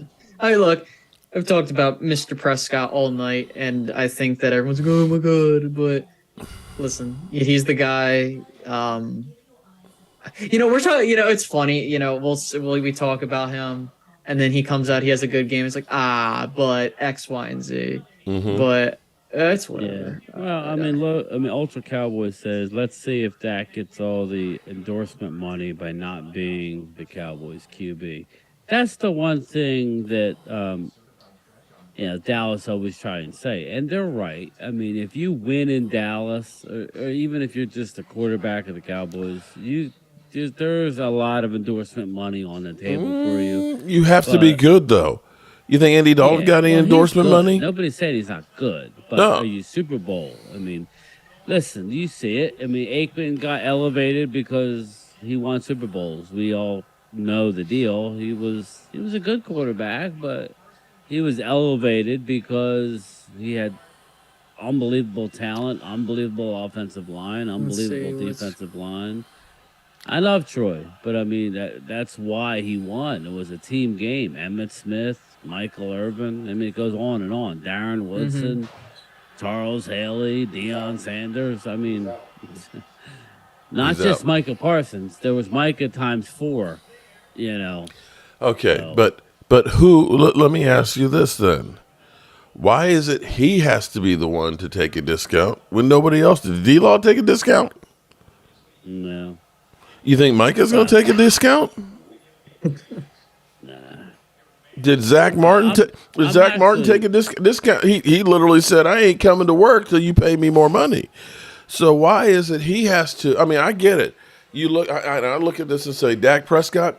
The only thing that you don't have is that Super Bowl ring. You've been NFL Man of the Year. You're quarterback of America's team. If you won a Super Bowl with the Dallas Cowboys, that will cement your legacy an all time. And so that's where I look and say, beyond this point, I got more than enough money to take care of me, whoever eventually will be my wife and my kids and my grandkids and all that. The thing I want, if I get that Super Bowl, I'm cemented in history now. Yeah. And that's where I could look and say, you know what, Jerry, if you're going to actually do this, then I'll take a team-friendly deal. He needs to be more involved with that type of stuff because I would say, Jerry, I don't want to go nowhere else, but I also want to have a legacy of winning. There you go. And we need to do certain things. I'm not saying I need to have everything, but do you want to win? You're the same guy who went out and got Deion Sanders when you already had a stacked team. You went and got Charles Haley. Basically, is what put you over the top. Well, and he's going to say, "Well, I just got Brandon Cooks and I just got Stephon Gilmore." Brandon. I'm just saying that's. No, you're right. Oh, here they come. Oh no, he's down. He's down. I mean, either way, it's a 10-point game now. I'm gonna let my dog out. His knees are down. I'm just getting the replay. No, I wasn't looking. Knees are down. Oh yeah, he's totally down. Be like, oh, it's a 2. I mean, they're still in the game. Detroit has the score on this next drive. Or at least take out a lot of time. But you see, this is the thing, guys. Is like this is what I wanted to see from the Cowboys last week. Is like, okay, when you have you get pushed or punched in the mouth. That How play do you cock went respond? down. Yeah. So let's see. That was another thing. I was curious. I was like, I thought that they were all zeros. I'm shocked they let that play go. Huh. I did say, and I just said that again, Ellis. I said, if I'm Dak and looking at this, if I'm going to Jerry Jones and saying, okay, if I take a team-friendly deal so we can try and win a Super Bowl, what guarantees do I have on it? That would be the reason I would say. I mean, to me, I'm looking at, you're making $40 million a year. That's more than enough money to live on. Having the Super Bowl trophy to me would be worth a lot of that money too, to be able to have that ring, to be able to tell all of those people that said, you're just a 4th round drafted quarterback, you've got no talent. And I can say, kiss the ring, man, kiss the ring. To me, that would be cementing the legacy. But I can't tell another man how you've got one shot, one opportunity. That time in the NFL is short, and you're trying to make as much money as you can for the rest of your life and your family's life. And who knows what your quality of life is after leaving football. And you don't even know when your career is over. Like, you don't know when it's going to be over. And so, listen, like, if I can't tell a man how to handle his own money, I will say that. So again, I want these players to get as much money as possible from these big billionaires that make all this money. However, if we're talking about it from the football aspect of things, people might not look at it because, we can get rid of Dak in 2 years. Well, if you feel like you have no way of getting a successor, or Trey Lance doesn't pan out, whatever the hell, I think that the best way to do it is make Dak sign a 7-year or 8-year extension, make him a Cowboy for life, and stretch out the money so you don't have to worry about those cap. Kind of like they did with Jalen Hurts. Basically, if Hurts ends up not being that guy, they're screwed as far as that contract goes. But they got it dirt cheap each of those years so they can continue to put people around him. And by putting people around him, he got to the Super Bowl.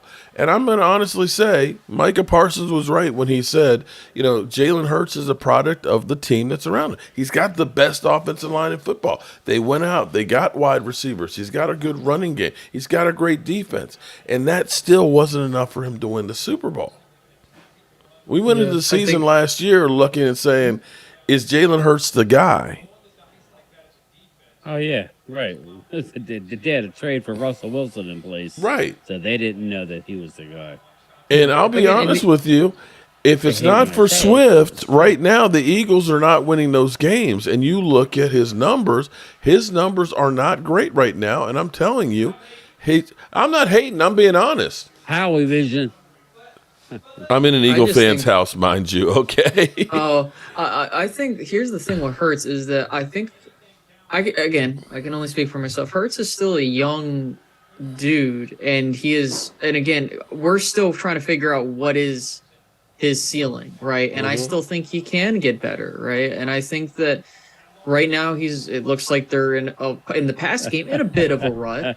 I'm just looking at what's going on, but I think at the end of the I'm reading Ultra Cowboy says Space wants to torture me for 8 years more of Dak. Well, that's not my fucking problem. But anyways, listen, if you don't get mad at me, get mad at the Cowboys if they give him the money. I mean, I don't care. If he's not here, he's not. Let's go back here for a minute. What if the Cowboys had drafted Johnny Manziel? Oh, boy, instead of Zach Martin. And let's go back here, because all these people who think that the Cowboys are just magically quarterback, pickers out there. What if they had gotten Johnny Manziel instead of Zach Martin? Because that's what Jerry wanted to do, right? Yeah. You remember when we had Quincy Carter? Remember when we had Clint Stoner? Yeah. You remember when we had the Cowboys? They Ryan did not Leaf? find quarterbacks. Quarterbacks found them. Tony Romo was undrafted. It was Sean Payton. Got lucky with him. Okay. Well, Payton. are you telling me they didn't get lucky with Dak Prescott? They wanted Paxton. They What if we had drafted Paxton? What if we had They traded wanted up Paxton. like they were They trying to wanted do Connor Cook. and gotten Paxton Lynch instead of Dak Prescott? Where would we be? Honestly, people would be bitching. Oh, I wish we had Romo. Like, dude, I don't really care anymore. He couldn't start in the XFL. He bombed in games there. Exactly. There you go. Exactly. Who's Paxton Lynch? Exactly. But But that's what the Cowboys wanted. Paxton Lynch. Yeah, we had him out on the list. We were trying to trade. Yeah, and he and then they sucked wanted ass. Connor Cook. And Connor Cook, another one. The Michigan State quarterback, the same draft. When Lynch went, they wanted Connor Cook. So do you trust these guys trying to find a quarterback? That's all I'm saying. Listen, the only reason I think that they're really in an interesting spot is they don't have to worry about QB, and that's to me that's not good because you should always be looking for talent. That's just my thought. And I think that at the end of the day, if you could find someone that's better and cheaper, I'm cool with that. But and that's why you make a move for a 4th round pick for Trey Lance.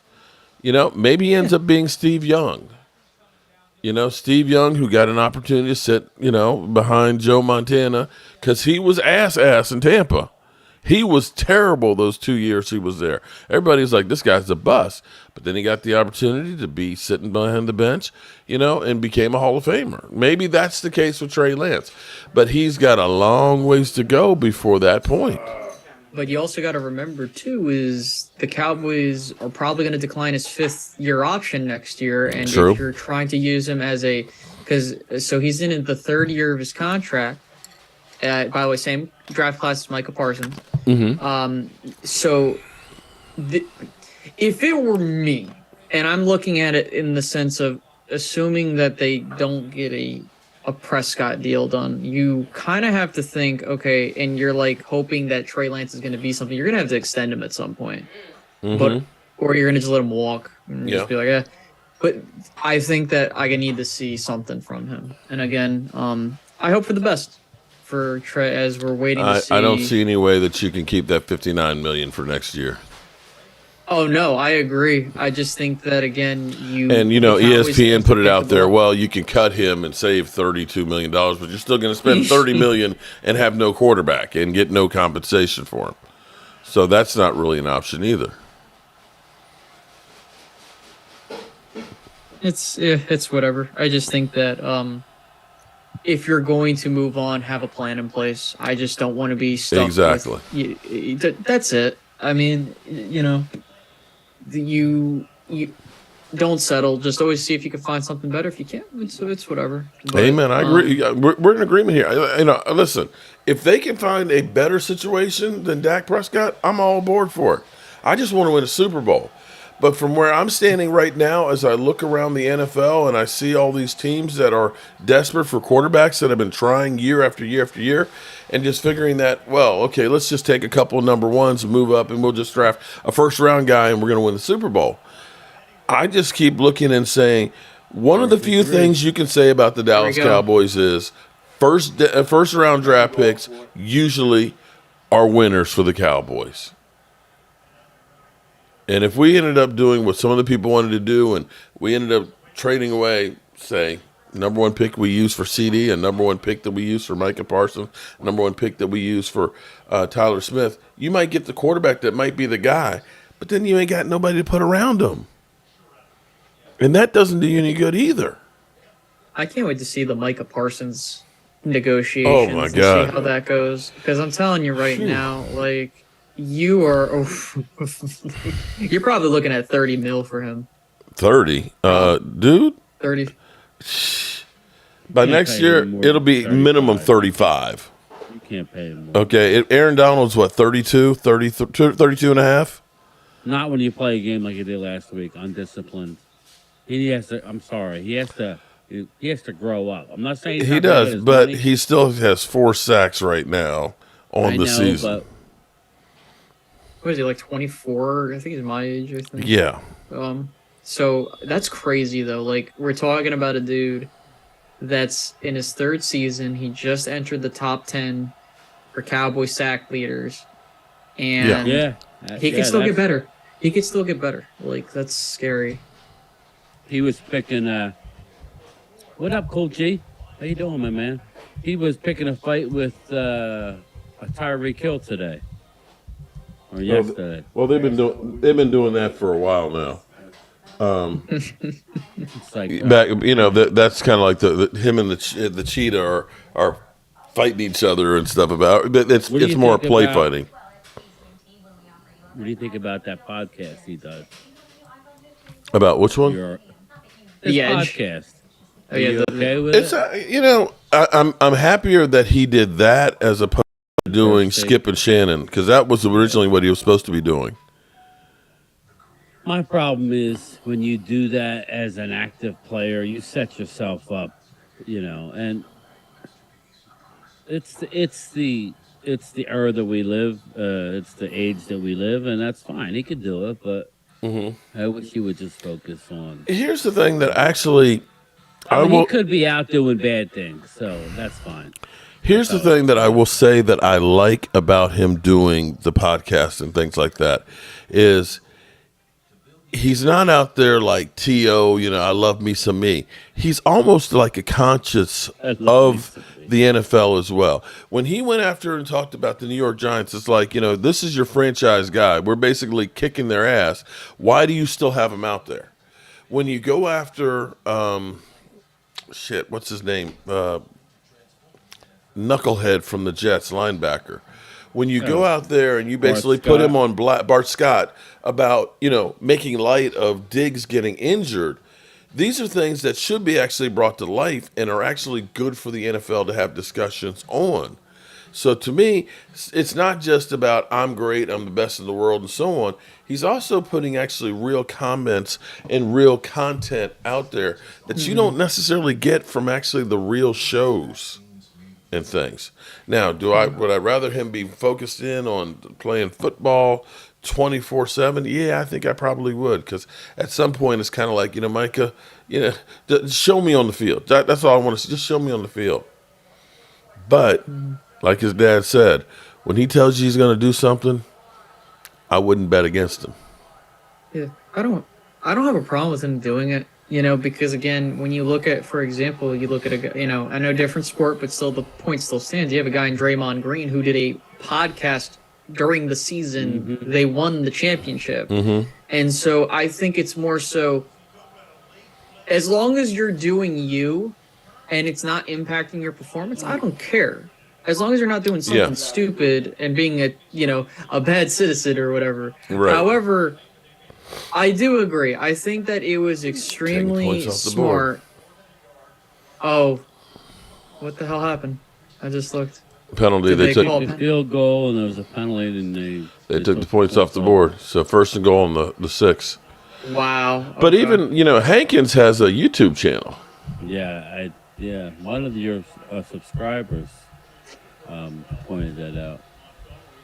Or no, me. It was me and Phil's live last Saturday. Oh, was that? Okay. What happened? Oh my goodness. I think he dropped a new video today.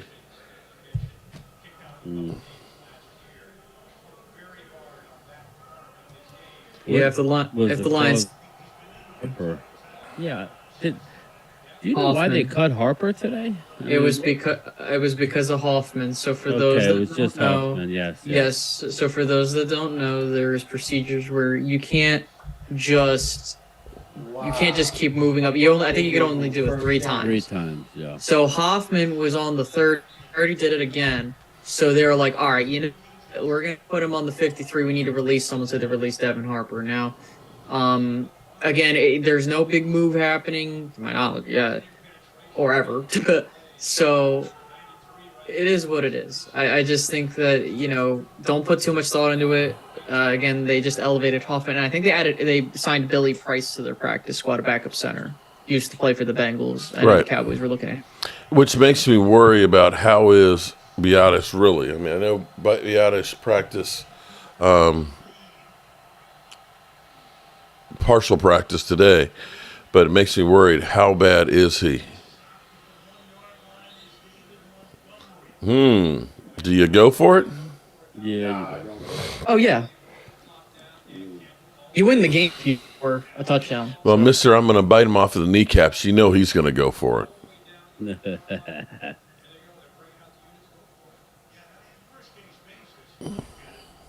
Ward family, what's up, man? The score is 27-17. The Lions, 4th and goal on the 1 yard line, and they're going for it. The Lions were kicking ass 27-3, and that's a touchdown. Make that 34-17. Game. Game set is over. We got to run this all the way back. Wow. The Lions came into Detroit and kicked some ass.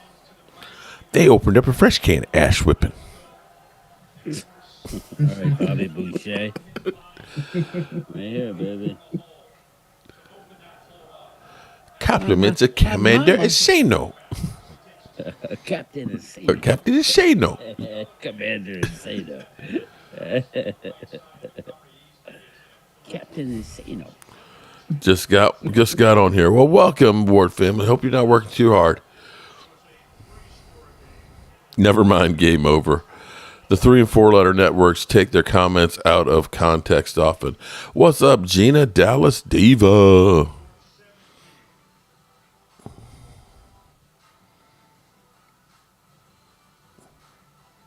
I like. You just said the Lions I came did. into Detroit? Oh, I'm sorry. The Lions came into Green Bay. Okay. Green Bay. Yeah, well, they came out of Detroit to go to Green Bay. Yeah. Okay. Yeah, However listen. the hell they got Okay, there. understand.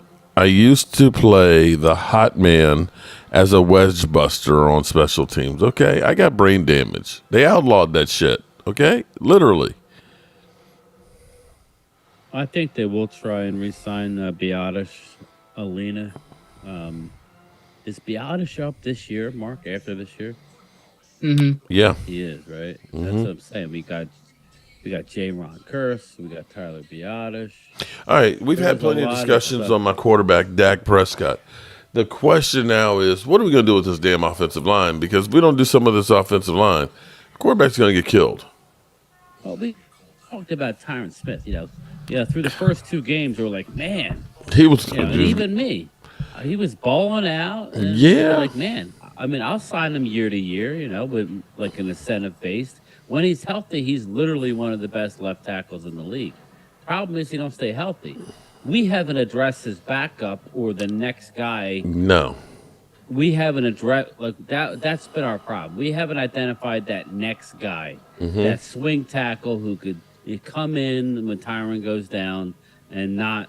Yeah, you're gonna skip a beat, but not be. Well, Bass He's might be. out there. Bass is actually going pretty good. I mean, he's He's still a rookie. guard. I know, He's but not a tackle. you never know. You can pump him up a little bit and things, and Asim get him Richards, there. I think I'm surprised they didn't go with Richards, and I know he needs to get stronger. But the And see, here's the thing, though. I don't understand. You still may end up putting Tyler Smith out to become your left tackle, and then you've got Bass who can be your guard.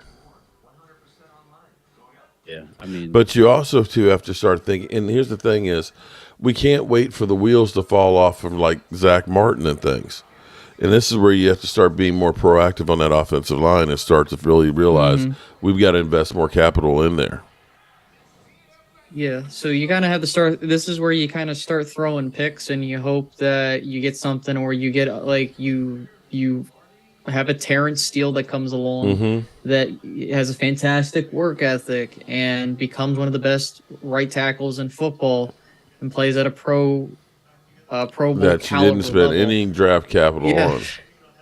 I think that it's going to be important to see what they do with Tyler Biotish, because center play, especially Pro Bowl center play, is hard to come by, and we know that about that here in Dallas. So I think if they were smart, you get if that's the route you want to go down, get Tyler Biotish locked up, and then at that point you would have your right tackle set, your center set, depending on what you want to do with Tyler Smith. To me, put him Zach, at left a few tackle. more years. Yeah, and so then you just work. Maybe TJ Bass is the successor. Maybe it's someone else. Who knows? But the key thing is you have your stable of guys ready to go, and that's what's important. So Ultra Cowboy says Tyler Smith and Zach Martin are the highest graded offensive guard duo. Is that true, Ultra? Yeah, Yeah, that's according yes. to Pro Football Focus. But here's the thing. This is what I was saying to you, Brian. Yeah, but they only played 3 games all season between the two of them. So that's great that they're the highest graded, but Tyler's only played 1 game. Zach's only played 2. Yeah. So, that's great. If they don't play anymore the rest of the season, it doesn't mean shit. Right. Again, I think that the key thing here is you have what's interesting is we're having this injury bug hit us now as opposed to later. And you just hope they don't spring up again because, at some point teams get hit with an injury bug. And I would Yeah. rather get hit with it early than later. So then you kind of adjust and you get that out of the way. So I'm hoping that they're good. It's frustrating, but challenge anybody. I think Ultra, brought up Joe Burrow getting to the Super Bowl with a bad offensive line. But for the most part, if you take three starters away from Jalen Hurts, I think it's Yeah. Yeah, good luck for Jalen Hurts. So, yeah, if you take out Lane that's Johnson and crew. that's how I would say it. Well, we saw last year without Lane Johnson, you couldn't win. So, that's so it shouldn't be a surprise. Just it is what it is. Man. Time All to right, look 5 forward. minutes left in this thing. Yeah, we're gonna wind this game up. Thank God you Thank guys God. are here to talk because it was it's not the easiest to stream when it's not your team for 3 hours or whatever. So it wasn't a horrible game. There was some scoring.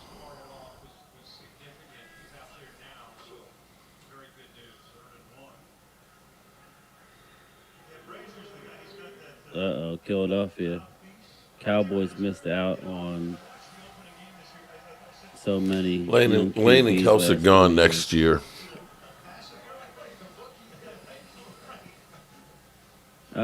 I think Kelsey is probably gone. Yeah, Lane just signed a 3-year deal. I don't know how he came down with that one. I thought that was picked. Yeah, I was like, what the hell? Like, I thought that was picked. yeah, again, people. It's a long season, and it's gonna go by quick. I know, but Remember when we started 3-5? oh god, don't. I'm just saying, and ended That up was- winning the division. That's what I'm saying. Like you did, yeah, right. And I mean, we've been on the receiving end of us starting off hot, and then everything fell apart, and vice versa. So again, don't That's the second time he got hurt. don't what's the word? You can't just be like, oh, that's it. Like I've been seeing so many people like, oh, the season's over. I'm like, bro, it's just one game. It's like, calm the hell down. Oh, Jesus, Branch, what the hell? It looked like he was Get hurt up. before the tackle. Yeah. I thought he got carted off. Am I tripping? Yeah. Did he come back No, on the he- field? Yeah, he got carted off with an ankle, and then he's back. They must have taped it, took X-rays, and now he's hurt again. Man, I making us don't know tackle. why he's in. You're up big. What are you doing here? And again, Oh. it's. Wow. That's all. I have always said you have to enjoy the journey of a season, regardless of the highs and the lows. Of course, you don't want to experience the lows, but But it's part If- of it, right? right, like because at the end of the day, it comes and goes. And if you don't, what's the word I'm looking for? Like if you can't enjoy the journey, then you're gonna it's miserable, right? It's not like baseball season or basketball or even hockey where you have multiple games, like many games in a season. Right? No, you got 17 games, playoffs, and that's it. So you got to enjoy it for what it is. And you're going to have ups and downs. Just, again, people, enjoy the ride. Punchy. Mark blocked me because he trashed the Eagles. But when someone says something about the Cowboys, it's not cool. Well, I don't know what you said, man. Who is that? Tunchy? I don't even know who Tunchy is. Tunchy, okay. Typically, I'm not the one that blocks people. Yeah, that's another thing, Tunchy. I had to unblock somebody about a week ago. Actually, a couple people that were blocked. So It's funny how people come in and say I'm an idiot, an asshole, and all this stuff, but then they whine and cry because they get blocked. You ever notice that? They come in and cuss me out, say I'm everything but a child of God, and then they whine and cry, Mark blocked me. Okay, if you don't like me, then why are you watching? You should be happy. See, I told you he was an asshole. So, okay. Move on. Move on. Okay. Moss, damn. To me, that was more of the wide receivers than the O-line. Connor Cook, a wash. Philadelphia says, missed out on so many young championship quarterbacks. Josh Allen, Brock Purdy, Jalen Hurts, Joe Burrow. Okay. Who thought that Brock Purdy was going to be? And I'm going to say, I will go to, well, I don't know. I'll go wherever. But Brock Purdy, I'm sorry. Everybody is praising him for that game last week. It was mostly screen passes. Another interception. The amount of talent that guy's got throwing to, did you see how many of those were like screens to like Debo and to Christian McCaffrey that they picked up for like 23 yards? They had 201 yards in yards after catch. Also, Of his 310 yards. Real quick, how many quarterbacks out of the last 4 years actually won a championship? Like that were drafted. That were drafted. Well, Pat Mahomes did, and you had Tom Brady there, and who else won one? And you had Matthew Stafford in the last 4 years. So out of the last, you can go back. So Pat Mahomes was drafted in 2017, right? Mm-hmm. And you look at everybody else that came through. I believe I got to double check, so don't quote me on this. Pat Mahomes is the only quarterback that has won. been drafted in the past ever that's won a Super Bowl. So I don't want to hear that again. You know what that further proves? It's a team sport. Like that's it. Like, well, dude, this whole thing of Jalen Hurts, I mean, Philadelphia saying Jalen Hurts, you can't say that it was Jalen Hurts that did everything. They had the best offensive. Stop. I don't want to hear about you saying I'm hating. But they had the best offensive line in football. They traded for A.J. Brown, right? They had put everything literally around them. They had a great defense. You supported the guy. If you took Jalen Hurts and put him on another team that was like, say, the Jets, well, maybe the Jets. The Jets had a good defense. But if you put him on a regular team, he ain't winning the Super Bowl. Hell no. He's not. Wait, how many picks has Jordan Love thrown today? At least 3. Something like that, yeah. I thought I saw a graphic that said he threw 4. Let me just double check. It may be. Wade 44, $2 super chat. Yes, let's enjoy the ride of 8 years of zero success. You guys are Hater. miserable. Come on, Wade. Come on, man. I will say this much. As bad as we think this is. No, hold on. See, this is where people have short memory of the last 20 some odd years. Because they don't remember the 5 and 11s. 11. 3 of those in a row. They don't remember the 3 years of 8 and 8, 8 and 8, and 8 and 8. Quite frankly, in the course of Dak Prescott's time here, we've actually had more success consistently than we had before. We didn't have back-to-back playoff years with Tony Romo.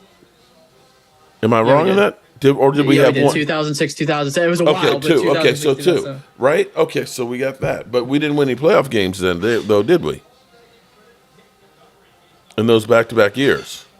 No, you lost to Seattle in the wild card, and you lost to the Giants in the divisional round game. Mm-hmm. Right, there you go. So, I'm just saying that you look at this and say, we've actually been pretty successful here. No, we have not made it past the division round. I will get you that. But you're talking about blowing it up when it's been more success recently. In fact, during the time that we've had Mike McCarthy, thank God that 2020 went the way it did, or we wouldn't have Micah Parsons. Had we ended up keeping Dak Prescott healthy, probably won the division, and Micah Parsons wouldn't be on this team. Who knows where this team would be? Oh. So you look at 12-5 last year, 12-5 this past year. You think that this team should be at least a 10-win team this year. I would imagine they should be. That's potentially 3 years in a row of playoffs. So I'm not sure that this is the time to go ahead and say, fire Mike McCarthy and get rid of Dak. This is the most success you've had since the 90s. Yeah, I mean, again, like I'm not gonna tell people how to fan, of course. So do you? But Milton McBride, welcome, new channel member. Appreciate you, bro. Go to the community tab. There is a link in there for members only that will take your arthritis so we can get you your stress ball, because Lord knows the Cowboys are going to stress you out, and a shot glass because they will make you drink too. You will need them because it is the NFL season. Appreciate you, geez, bro. man. Yeah, again, I can't tell people how to fan. I do me, you do you. But I will say this is coming from someone that's a pessimist. The regular season's whatever, but you got to do stuff there to get to the postseason and Yeah. make yourself. But bro, this shit only comes around once in a while and it goes by quick. I ain't letting this shit all right, whatever. No, I don't like that attitude. I've kind of grown out of that, but again, that's just me. Is what the hell? Okay, Green Bay. All right, try to make it a game. Not really. Crash Overdrive, I agree. But guess what, Crash Overdrive? The year before, we were 8-8 after being 8-8 3 years in a row. The year after, we were 4-12. You follow what I'm saying there, bro? I said this is the most success consecutively. Okay? We haven't had, since that 2015 season, with the exception of Dak Prescott getting his ankle broken, where we went 6-10. Was it 6-10? Yes. In 2020? Yeah. Where we had, Andy Dalton, who people said there's no drop off between Dak Prescott and Andy Dalton, and Ben DiNucci out there and stuff.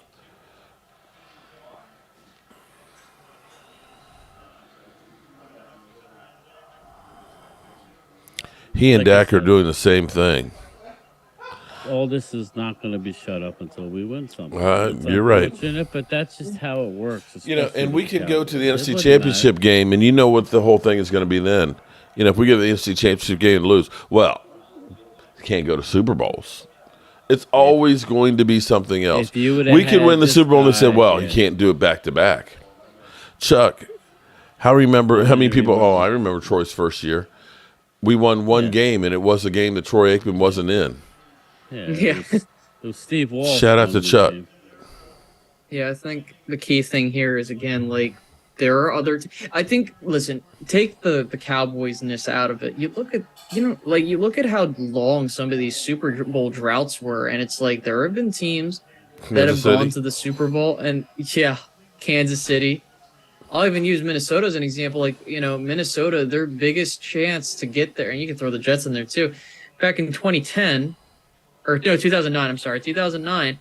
They haven't. That was probably the closest they've been to a Super Bowl, and they lost in overtime to the Saints. My point is you never know when your time is going to be, and I'm not trying to excuse ineptitude, but I'm just saying, the 49ers have a longer drought than the Dallas Cowboys, but no one wants to mention that. The Washington Commanders, football wizards, whatever the hell they're going to be called. 92? Holy fuck. Or no, 91. 91. 91. Although Minnesota, didn't they go to the NFC Championship game the year before they got Kirk Cousins? Yes, they did. But my point is no one cares until you get to the Super Bowl, and they haven't been to the Super Bowl since the 70s. Right. So that's what I'm trying to get at. Right. And so lost what I'm them trying all. to get at is it doesn't matter. All that's going to happen is if the Cowboys make it to the NFC title game, we know that the goal isn't just make it there. The goal is to win it all. We know that. So if we make it there, you know what's going to end up happening? The narrative, like Mark said, it's just going to turn into, well, you didn't make it to the Super Bowl. And then if you get to the Super Bowl and there's, well, you didn't win the Super Bowl. So that's why people have to look at it like. It doesn't matter what you do. It's always going to be moved. Until you win it. So. I would imagine they're going to onside kick this. Yep. They should have played at 7. You really have no chance, with onside kicks without the running start. They called the game to them. Marley Green says, we are America's team, parents of the NFL. That means they get home after 11. Not wizards. Gina, okay. 49ers have been to the Super Bowl twice, though.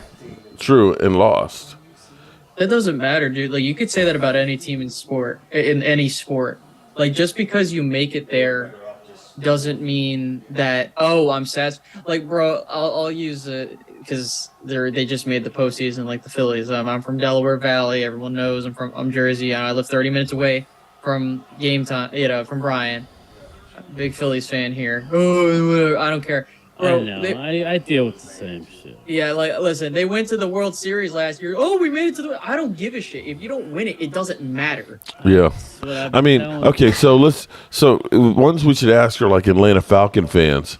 So were they satisfied going to the Super Bowl and being up 28-3 28-3, and losing like- it? But we were in the Super Bowl. No, we blew it. We had the biggest meltdown in the history of the Super Bowl in the second half. Okay. I understand what people are saying. Like, hey, we've done like some. I get it. I know the tone they're coming from, but to me, it doesn't make sense because if you don't win it, no one's gonna give a shit. Like, Yeah. people forget that Denver was in a Super Bowl back in 2015. Mm-hmm. People forget that the Falcons were in that Super. Like, that's the problem. If you don't win it, no one cares. They forget they got their ass handed to them by the Cowboys in the 70s. Yes. So. I remember Yes. that one. Yes. Okay. So good. And I remember us losing twice to the Steelers in the Super Bowl there, too. So, yeah. Yeah. Yeah, their quarterback is so bad they don't even put him up on the promotions. Zach Wilson is like, she's like, is that the quarterback of the Jets? Like, no, they don't show the quarterback of the Jets. They put up a They're just receiver. like, don't show him. Yeah, he's that I want bad. to say this. I want to say this though. Tua's been fantastic, and I want to say that team has done a fantastic job, especially Mike McDaniel.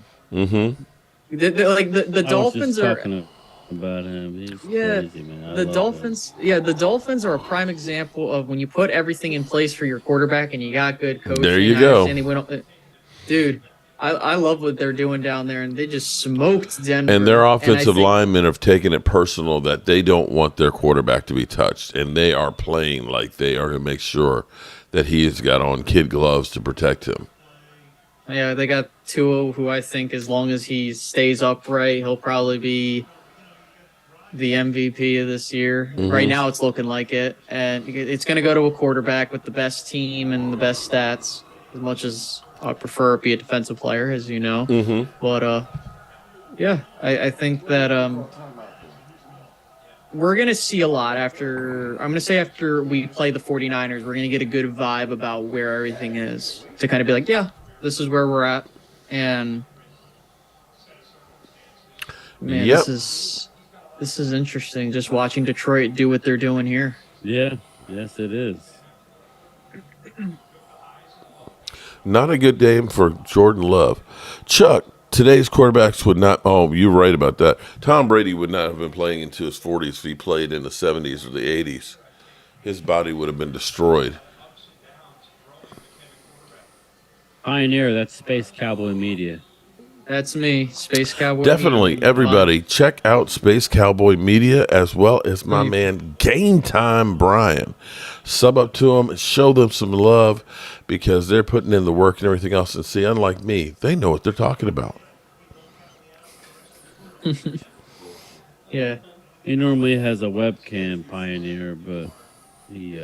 I gotta get this. I might have to get. But another his one. camera's not working in space right now. Yeah. Right. Yeah. He's, Yeah. Right. Wi-Fi in space. he's orbiting the Earth right now, and his camera's not working. Yeah, I'm using Starlink. There you go. Starlink. Starlink. To Like $400 a month or whatever. Yeah, there you Yes. go. Crazy. I Holy was looking shit. into that. Yeah, if I get an RV, I'm like, I was told not to go with Starlink, so Don't. But I'm just. Yeah. Don't. Do Yeah. not. But yeah. Yeah. We do play Detroit at the tail end of the season, so it's going to be fun seeing where we're at and where Detroit's at because that could be a huge game. But Remember, Detroit beat Kansas City to open the season. so remember, it's any given Sunday, ladies and gentlemen. You got that right. Well, I like how the end of these games just drag on. You know, No. right. It's like this the last 1 minute and 11 seconds. 4th and 3. They're not going to snap. Okay.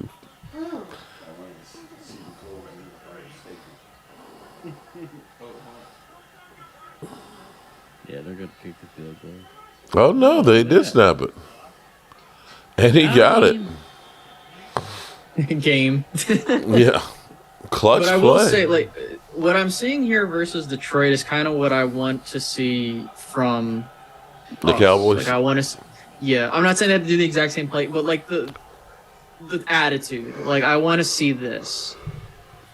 Yeah. You know, Go for the jugular. again, yeah, that's it. You know, don't be afraid to do certain things. Playing scared football isn't going to win you anything. Well, That's it. That's Detroit- it. That's it. Detroit sits atop the NFC North, going to 3-1, and then you have the Packers at 2-2 Mm-hmm. with a loss in the division. So Detroit starting off the season pretty hot, Mm-hmm. to say the least. And considering that their only loss came in, I believe, overtime versus Seattle, like, wow, that's some fun stuff right there. Oh, and look at that. Dan Campbell, first Lions head coach, to win 4 straight games versus the Packers. Since Wow. Monty Clark since the 80s. Wow. Here Well, we go, fighting Dan Campbell's. So, well, it Well, has people- been a wonderful Yeah. night. And I What time you appreciate getting up everybody tomorrow? being here. What time you getting up tomorrow? Well, I have my closing thoughts here for all of you Eagle fans. Fuck them birds. Fly, Eagles, fly.